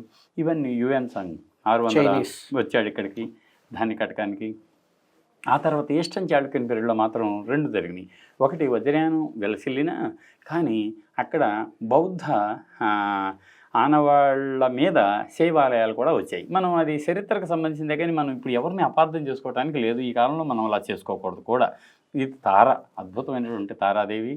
ఆ తర్వాత చాలా దొరికింది అన్నాడు. దీంట్లో మీకు చక్ర సంవర అని, తర్వాత మైత్రేయనాథ, ఇలా చాలా బొమ్మలు దొరికాయి అక్కడ. ఇదిగో ప్రస్తుతం చూస్తే మీకు ఈ అమరేశ్వర స్వామి దేవాలయం వచ్చింది కేవలం 982వ సంవత్సరంలో మాత్రమే. అంతకుముందు కేవలం బౌద్ధ స్థావరం, ఆ తర్వాత బౌద్ధ శైవ స్థావరాలుగా వెలసిల్లింది. ఇప్పుడు ఈ అమరలింగ స్వామి టెంపుల్లో ఉన్న ఆ శివలింగం అని చాలామంది ఏమంటారు అంటే 2 అంతస్తులు అవసరం లేదు నిజంగా ఆలయానికి, అవునా కాదా? 1 అంతస్తే చాలు, భూమి మీదే కట్టుకోవచ్చు. కానీ 2వ అంతస్తు కూడా ఉంది, అది డూప్లెక్స్ టెంపుల్ అంటాం మేము. ఈ డూప్లెక్స్ టెంపుల్ ఎందుకు? శివలింగం 14 అడుగుల పొడవు ఉంటుంది. దాని దగ్గరికి వెళ్ళి మీరు అభిషేకం చేయాలి అంటే మెట్ల ద్వారా మీరు ఇంకొక అంతస్తుకి వెళ్ళాలి. చూడండి, ఇదిగో ఇంత ఎత్తున ఎత్తి గుడి కట్టారు. ఆ గుడిలో మళ్ళీ పైన శివలింగం ఉంటుందన్నమాట. చాలామంది ఏమంటారంటే ఈ పంచారామాలు, ఆరామం అనేది బౌద్ధం, కానీ ఈ పంచారామాలు కూడా వీటి నుంచి అవి డెవలప్ అయినాయి అని అంటారు. వాటిలోకి మనం ప్రస్తుతం చర్చనీయాంశం కాదు. ఇది శివలింగం అన్నమాట. ఆలయం మీ అందరికీ తెలిసిందే. ఆ తర్వాత కోట డైనాసిటీ, ఏ శాసనంలో అయితే స్తూపం అత్యున్నతం నానా చిత్ర సుచిత్తం అంటాడో, అటు శంభుడికి ఇటు బుద్ధదేవుడికి సమంగా మేము దానాలు చేసామని చెప్పుకున్నారు వాళ్ళు. అప్పటికి బౌద్ధం శైవం 2 కూడా వెలసిల్లిని. అద్భుతంగా మీకు ఆ మహాశివరాత్రి నాడు జరిగే రథోత్సవం అమరావతిలో. ఆ తర్వాత కాకతీయుల కాలంలో కూడా అమరావతి అలా కొనసాగింది. మీ అందరికీ తెలుసు, రెడ్డి రాజుల కాలంలో కూడా అమరావతి కొనసాగింది. అప్పుడు కొంత ఒడిదుడుకులు ఉంది. కానీ చిట్ట చివర చరిత్రలో మనకు అమరావతి ఇప్పటి వరకు ఉంది, బౌద్ధం అక్కడ ఇంకా కొనసాగింది అని చెప్పడానికి శ్రీలంకలో గదలదేనియా అనే ఒక ప్రాంతం ఉంది. అది బౌద్ధ స్థావరం. అక్కడ ఒక శాసనం ఉంది. ఆ శాసనంలో ఏం చెబుతాడు అంటే క్రీస్తు శకం 1344వ సంవత్సరంలో ధర్మకీర్తి అనే స్థవిరుడు బౌద్ధ భిక్షువు, అంటే ఆయన థేరవాదం అనమాట, మహాయానం కాదు, ఆ థేరవాదానికి చెందిన బౌద్ధ భిక్షువు ధాన్య కటకం చూద్దామని వచ్చాడట. అప్పటికి ఇంకా అమరావతి పేరు లేదు కదా. చూస్తే అన్నీ ఎక్కడికక్కడ శిథిలాలయ్యి గడ్డి పెరిగి మొక్కలుండి అసలు స్తూపం దగ్గరికి వెళ్ళడానికి వీలు లేని రోజుల్లో ఆ 2 అంతస్తుల మంటపం, 2 అంతస్తుల దేవాలయం ఉందంట అక్కడ. ఆ దేవాలయాన్ని తన డబ్బులతో బాగు చేయించాను అని చెప్పుకున్న శాసనం శ్రీలంకలో గదలలేని. దాని అర్థం ఏమిటి? 1344లో ఎవరు పరిపాలిస్తున్నారు? ప్రోలై వేమారెడ్డి పరిపాలిస్తున్నాడు. కానీ ఎక్కడ రెడ్డి రాజుల కాలంలో ఈ స్తూపం యొక్క ప్రస్తావన లేదు. ఆ తర్వాత వచ్చినటువంటి గజపతుల కాలంలో స్తూప ప్రస్తావన లేదు. కృష్ణదేవరాయలు 1516 సంవత్సరంలో ఉదయగిరి, అద్దంకి, కొండవీడు, కొండపల్లి, తంగెడ, బెల్లంకొండ, కేతవరం మొదలైన స్థల జల దుర్గాలన్నింటినీ, గిరి దుర్గాలన్నింటినీ జయించాడు అని చెప్పుకున్నాడు కదా. ఆ సందర్భంగా కొండపల్లిని చాలా కష్టపడి జయించిన తర్వాత తను విజయనగరాన్ని తిరిగిపోతూ తన 2 భార్యలతో కూడా అమరేశ్వర స్వామి దేవాలయంకి వచ్చి అక్కడ తులాపురుష దానాన్ని నిర్వహించాడు ఆయన. అంటే తన బరువు, తన భార్యల బరువుగా చెప్పలేదు కానీ వాళ్ళు ఏదో సువర్ణ ధేనువులు ఇచ్చారని చెప్పారు. ఇతను మాత్రం తన బరువును తూగి అంత ధనాన్ని దేవుడికి ఇచ్చాడు. ఇప్పటికీ తులా పురుష మండప అని మీకు 2వ ప్రాకారంలో ఉంటుంది అమరావతిలో.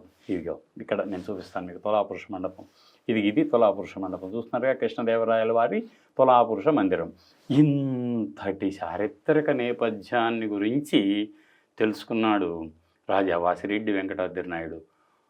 అమ్మో, ఇది మామూలు ప్రదేశం కాదు, నేను ఇటు కొత్త పట్టణాన్ని కట్టుకుంటున్నాను, నా కొత్త పట్టణానికి మామూలు పేర్లు పెట్టకూడదు అని పెద్ద పెద్ద పండితులందరినీ అడిగి వాళ్ళ సలహాలతో దానికి అమరేశ్వర స్వామి కూడా ఇమిడి ఉండేట్లుగా అమరావతి అని ఇంద్రుని రాజధాని తన రాజధానిగా పెట్టుకున్నాడు 1796లో.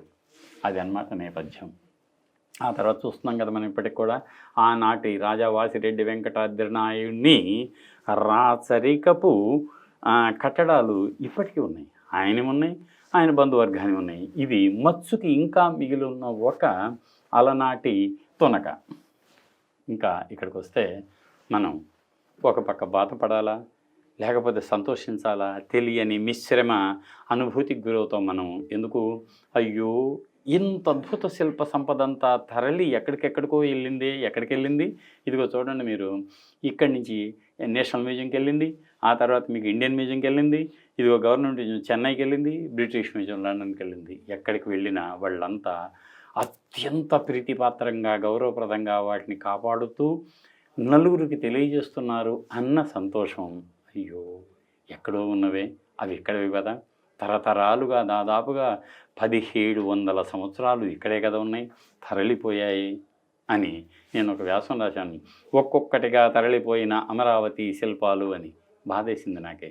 కానీ ఇప్పుడు ఎక్కడున్నా అట్లీస్ట్ సురక్షితంగా ఉన్నాయని సంతోషించాను. తెలుగువారి కీర్తి పతాక రెపరెపలాడించేట్లుగా ఆ మ్యూజియాలన్నీ కూడా వాటి వంతు పాత్రను అవి పోషిస్తున్నాయి. అదిగో అది అమరావతి చారిత్రక నేపథ్యం.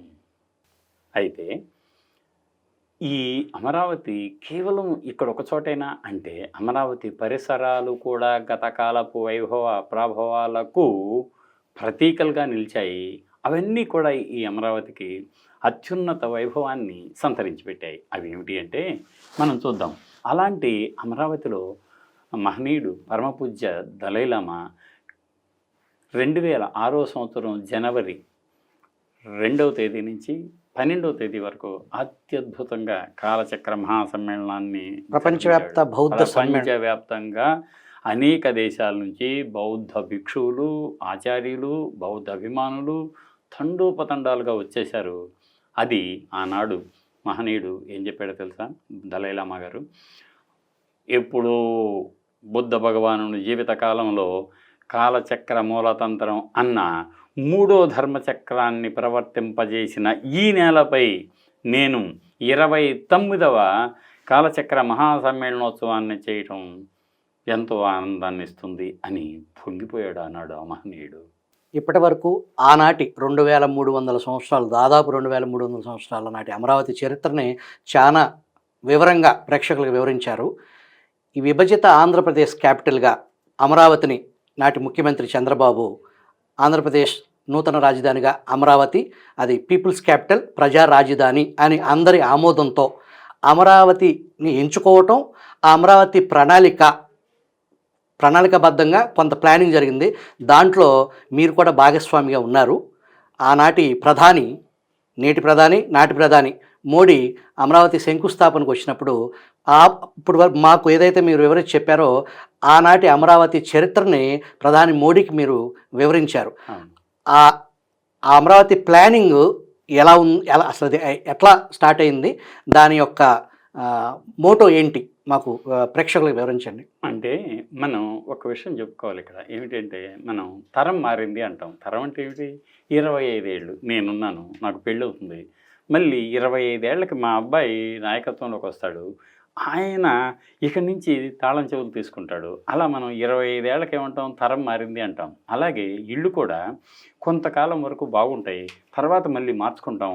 ఉన్న ఇంటిని అలాగే ఉంచుకొని కొద్దిపాటి మార్పులు చేసుకుంటాం. కానీ అసలు ఇల్లే లేదు అని అనుకున్నవి, మళ్ళీ కొత్త ఇల్లు నిర్మించాలి అని అనుకున్నప్పుడు కొత్త ఇంటిని ఇదివరకటి కంటే ఇంకొంచెం బాగా, ఇంకొంచెం అందంగా, మిగతా చోట్ల ఎక్కడ ఇదిగో ఇలాంటిది లేదు అన్న సందంగా నిర్మించాలని మామూలు రైతు కూడా అనుకుంటాడు.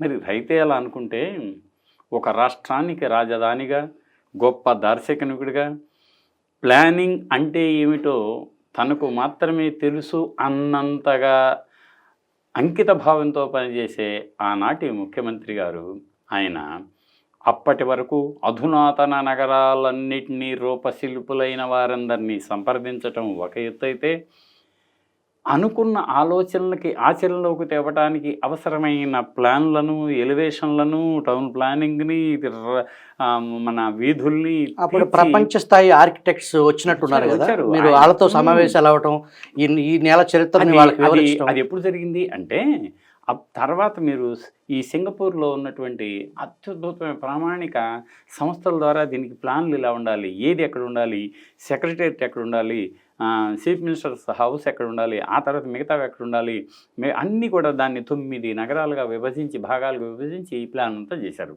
దానికి ఈయన మాన్య ప్రధానమంత్రి గారు వచ్చినప్పుడు పెద్దగా దాన్ని మోడల్ చేసి కూడా విడమర్చి చెప్పారు. అప్పుడు నేను కూడా అనేక విషయాలను ఆకలింపు చేసుకున్నా.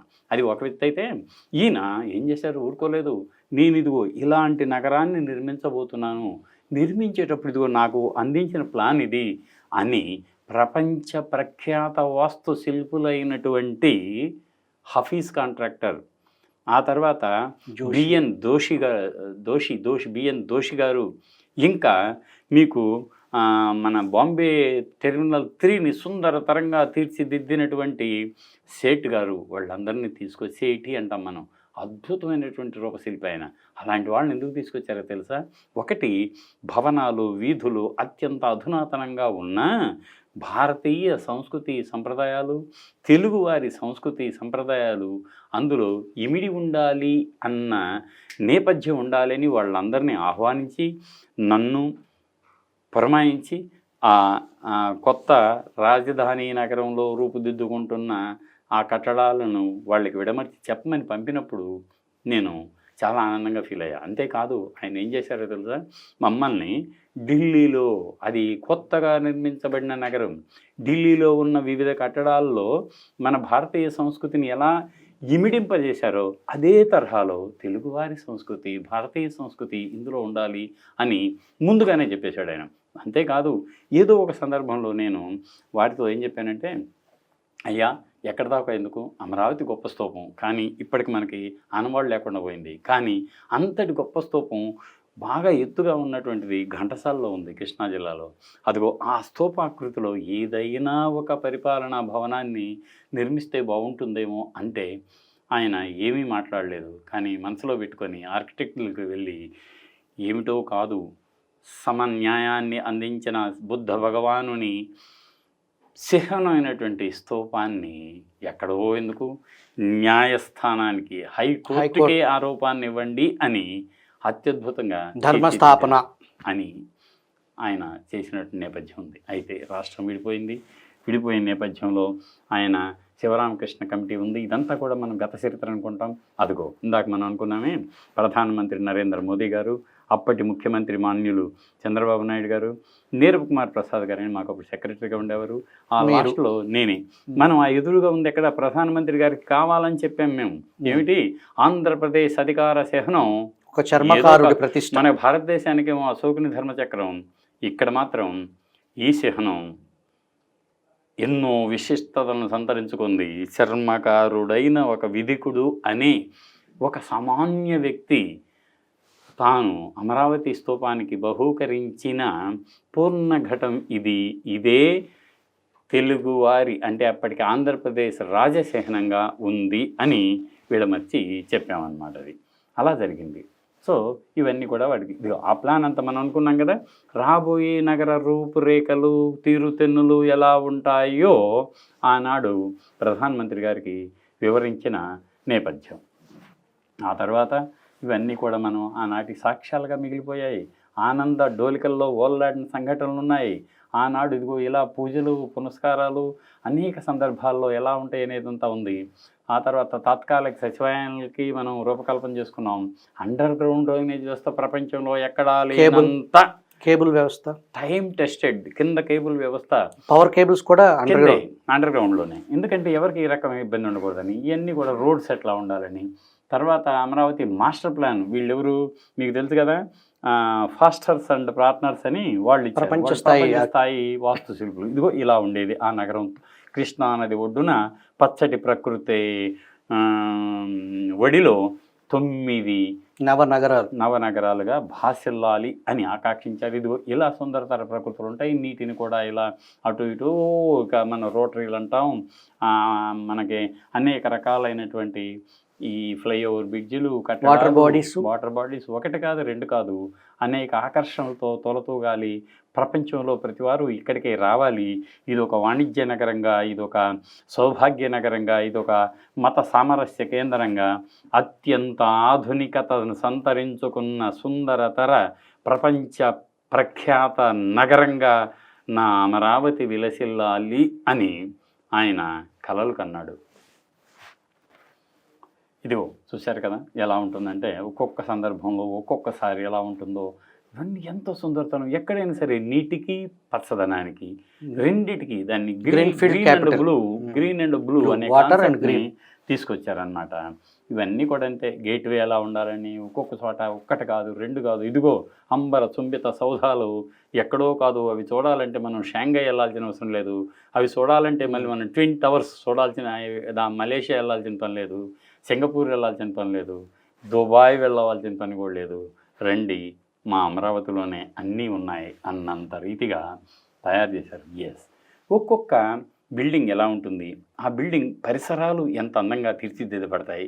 అది అంత ఆహ్లాదకరంగా ఉంటే నిజంగానే ఆఫీసులు పనిచేస్తూ ఉంటే దాని వెలుపల కూడా గృహిణులు, చిన్నపిల్లలు వాళ్ళు వ్యాహ్యాలకు వచ్చినప్పుడు కానీ ఇలా సుందరతరంగా మనం ఎంతసేపు అబ్బా వెస్ట్ ఎంత డెవలప్ అయింది అనుకుంటున్నామే, వెస్ట్ తలదన్నేలా సుందరతరంగా ఒక నగరాన్ని విశ్వనగరంగా తీర్చిదిద్దాలనుకుని ఇదిగో ఇలాంటి ప్లాన్లన్నీ కూడా తయారయ్యాయి. అది మనం అనుకున్నామే, ఇదొక విచిత్రం అన్నమాట.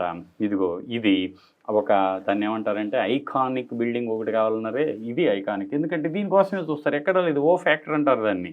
అలాంటి ఓ ఫ్యాక్టర్స్ ఒకటి కాదు రెండు కాదు అనేక చోట్ల ఉన్నాయి.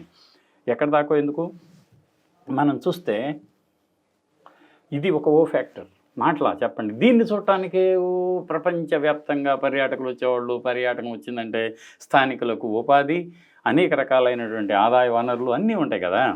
ఆధునిక అమరావతిలో రవాణా వ్యవస్థ గురించి ఎలా ప్లాన్ చేశారు? అది ఇక అప్పటి రవాణా వ్యవస్థ ఏమైందంటే, ఆయన కూడా అనేక దేశాలు తిరిగారు, అనేక నగరాలను తిరిగారు. తర్వాత ఈ రవాణా రంగంలో ఉన్న నిపుణులు కూడా అనేక ప్రాంతాలకు పంపారు, విషయాలను సేకరించారు. ఇదిగో ఈ నగరం పెరుగుదల ఇలా ఉంటుంది, 5 సంవత్సరాలకు జనాభా ఎంత పెరుగుతుంది, మరో 10 సంవత్సరాలకు జనాభా ఎంత పెరుగుతుంది, ఫ్లోటింగ్ పాపులేషన్, కేవలం స్థానికులే కాకుండా పర్యాటకులే కాకుండా అనేక రకాలుగా నగరానికి వస్తూనే ఉంటారు. వచ్చేవారి సంఖ్య అనునిత్యం పెరుగుతూనే ఉంటుంది. రద్దీ అనే మాటే వినపడకూడదు.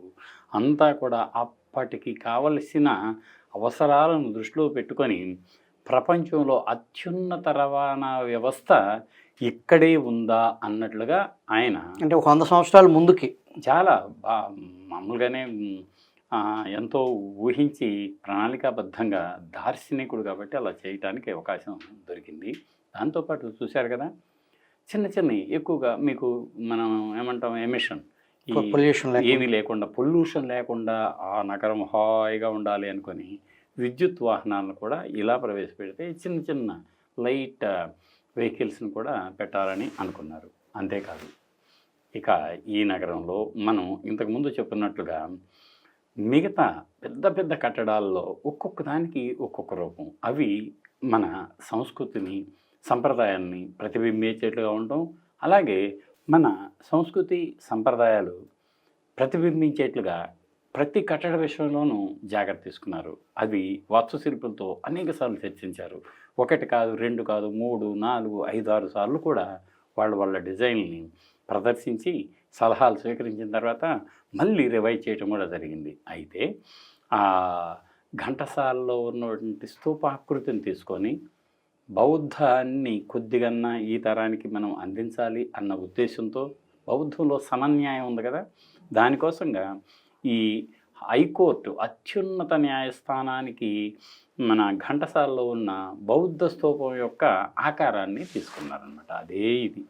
దాన్ని కూడా మనం ఆలోచిస్తే అలా ప్రపంచ ప్రఖ్యాత వాస్తుశిల్పులను సంప్రదించి ప్రపంచ ప్రఖ్యాత సుందరతర నగరాలను సందర్శించి అనేక సలహాలు సంప్రదింపుల తరువాత ప్లాన్లు తయారు చేసినటువంటి అత్యద్భుత అమరావతి రాజధాని నగర రూపకల్పన జరిగిపోయింది. అదిగో ఎప్పుడో మహనీయుడైన ధర్మరాజుగా పేరు పొందినటువంటి మౌర్య చక్రవర్తి అశోకుని కాలంలో పురుడు పోసుకున్న అమరావతి నగరాన్ని తరువాత అనేక సార్లు అన్ని ఒడిదుడుకులు తట్టుకున్నా కూడా ప్రపంచ పరివ్యాప్తమైనటువంటి అమరావతి అనే పేరునే ఈ నవరాజధానికి ఎప్పుడో క్రీస్తుకు పూర్వం 3వ శతాబ్దంలో, అంటే ఇప్పటికి 2300 సంవత్సరాల నాడు భారత దేశాన్ని, అంటే మహద్భారతదేశం అంటారు దాన్ని, జంబూద్వీపం అనేవాళ్ళు, ఆ కాలంలో ఆయన పరిపాలనలో రూపుదిద్దుకున్న ధాన్యకటక మహానగరం తర్వాత అమరావతిగా పరిఢవిల్లింది. అదే అమరావతి శాతవాహనుల కాలం నుంచి మధ్యయుగాల వరకు కొనసాగింది.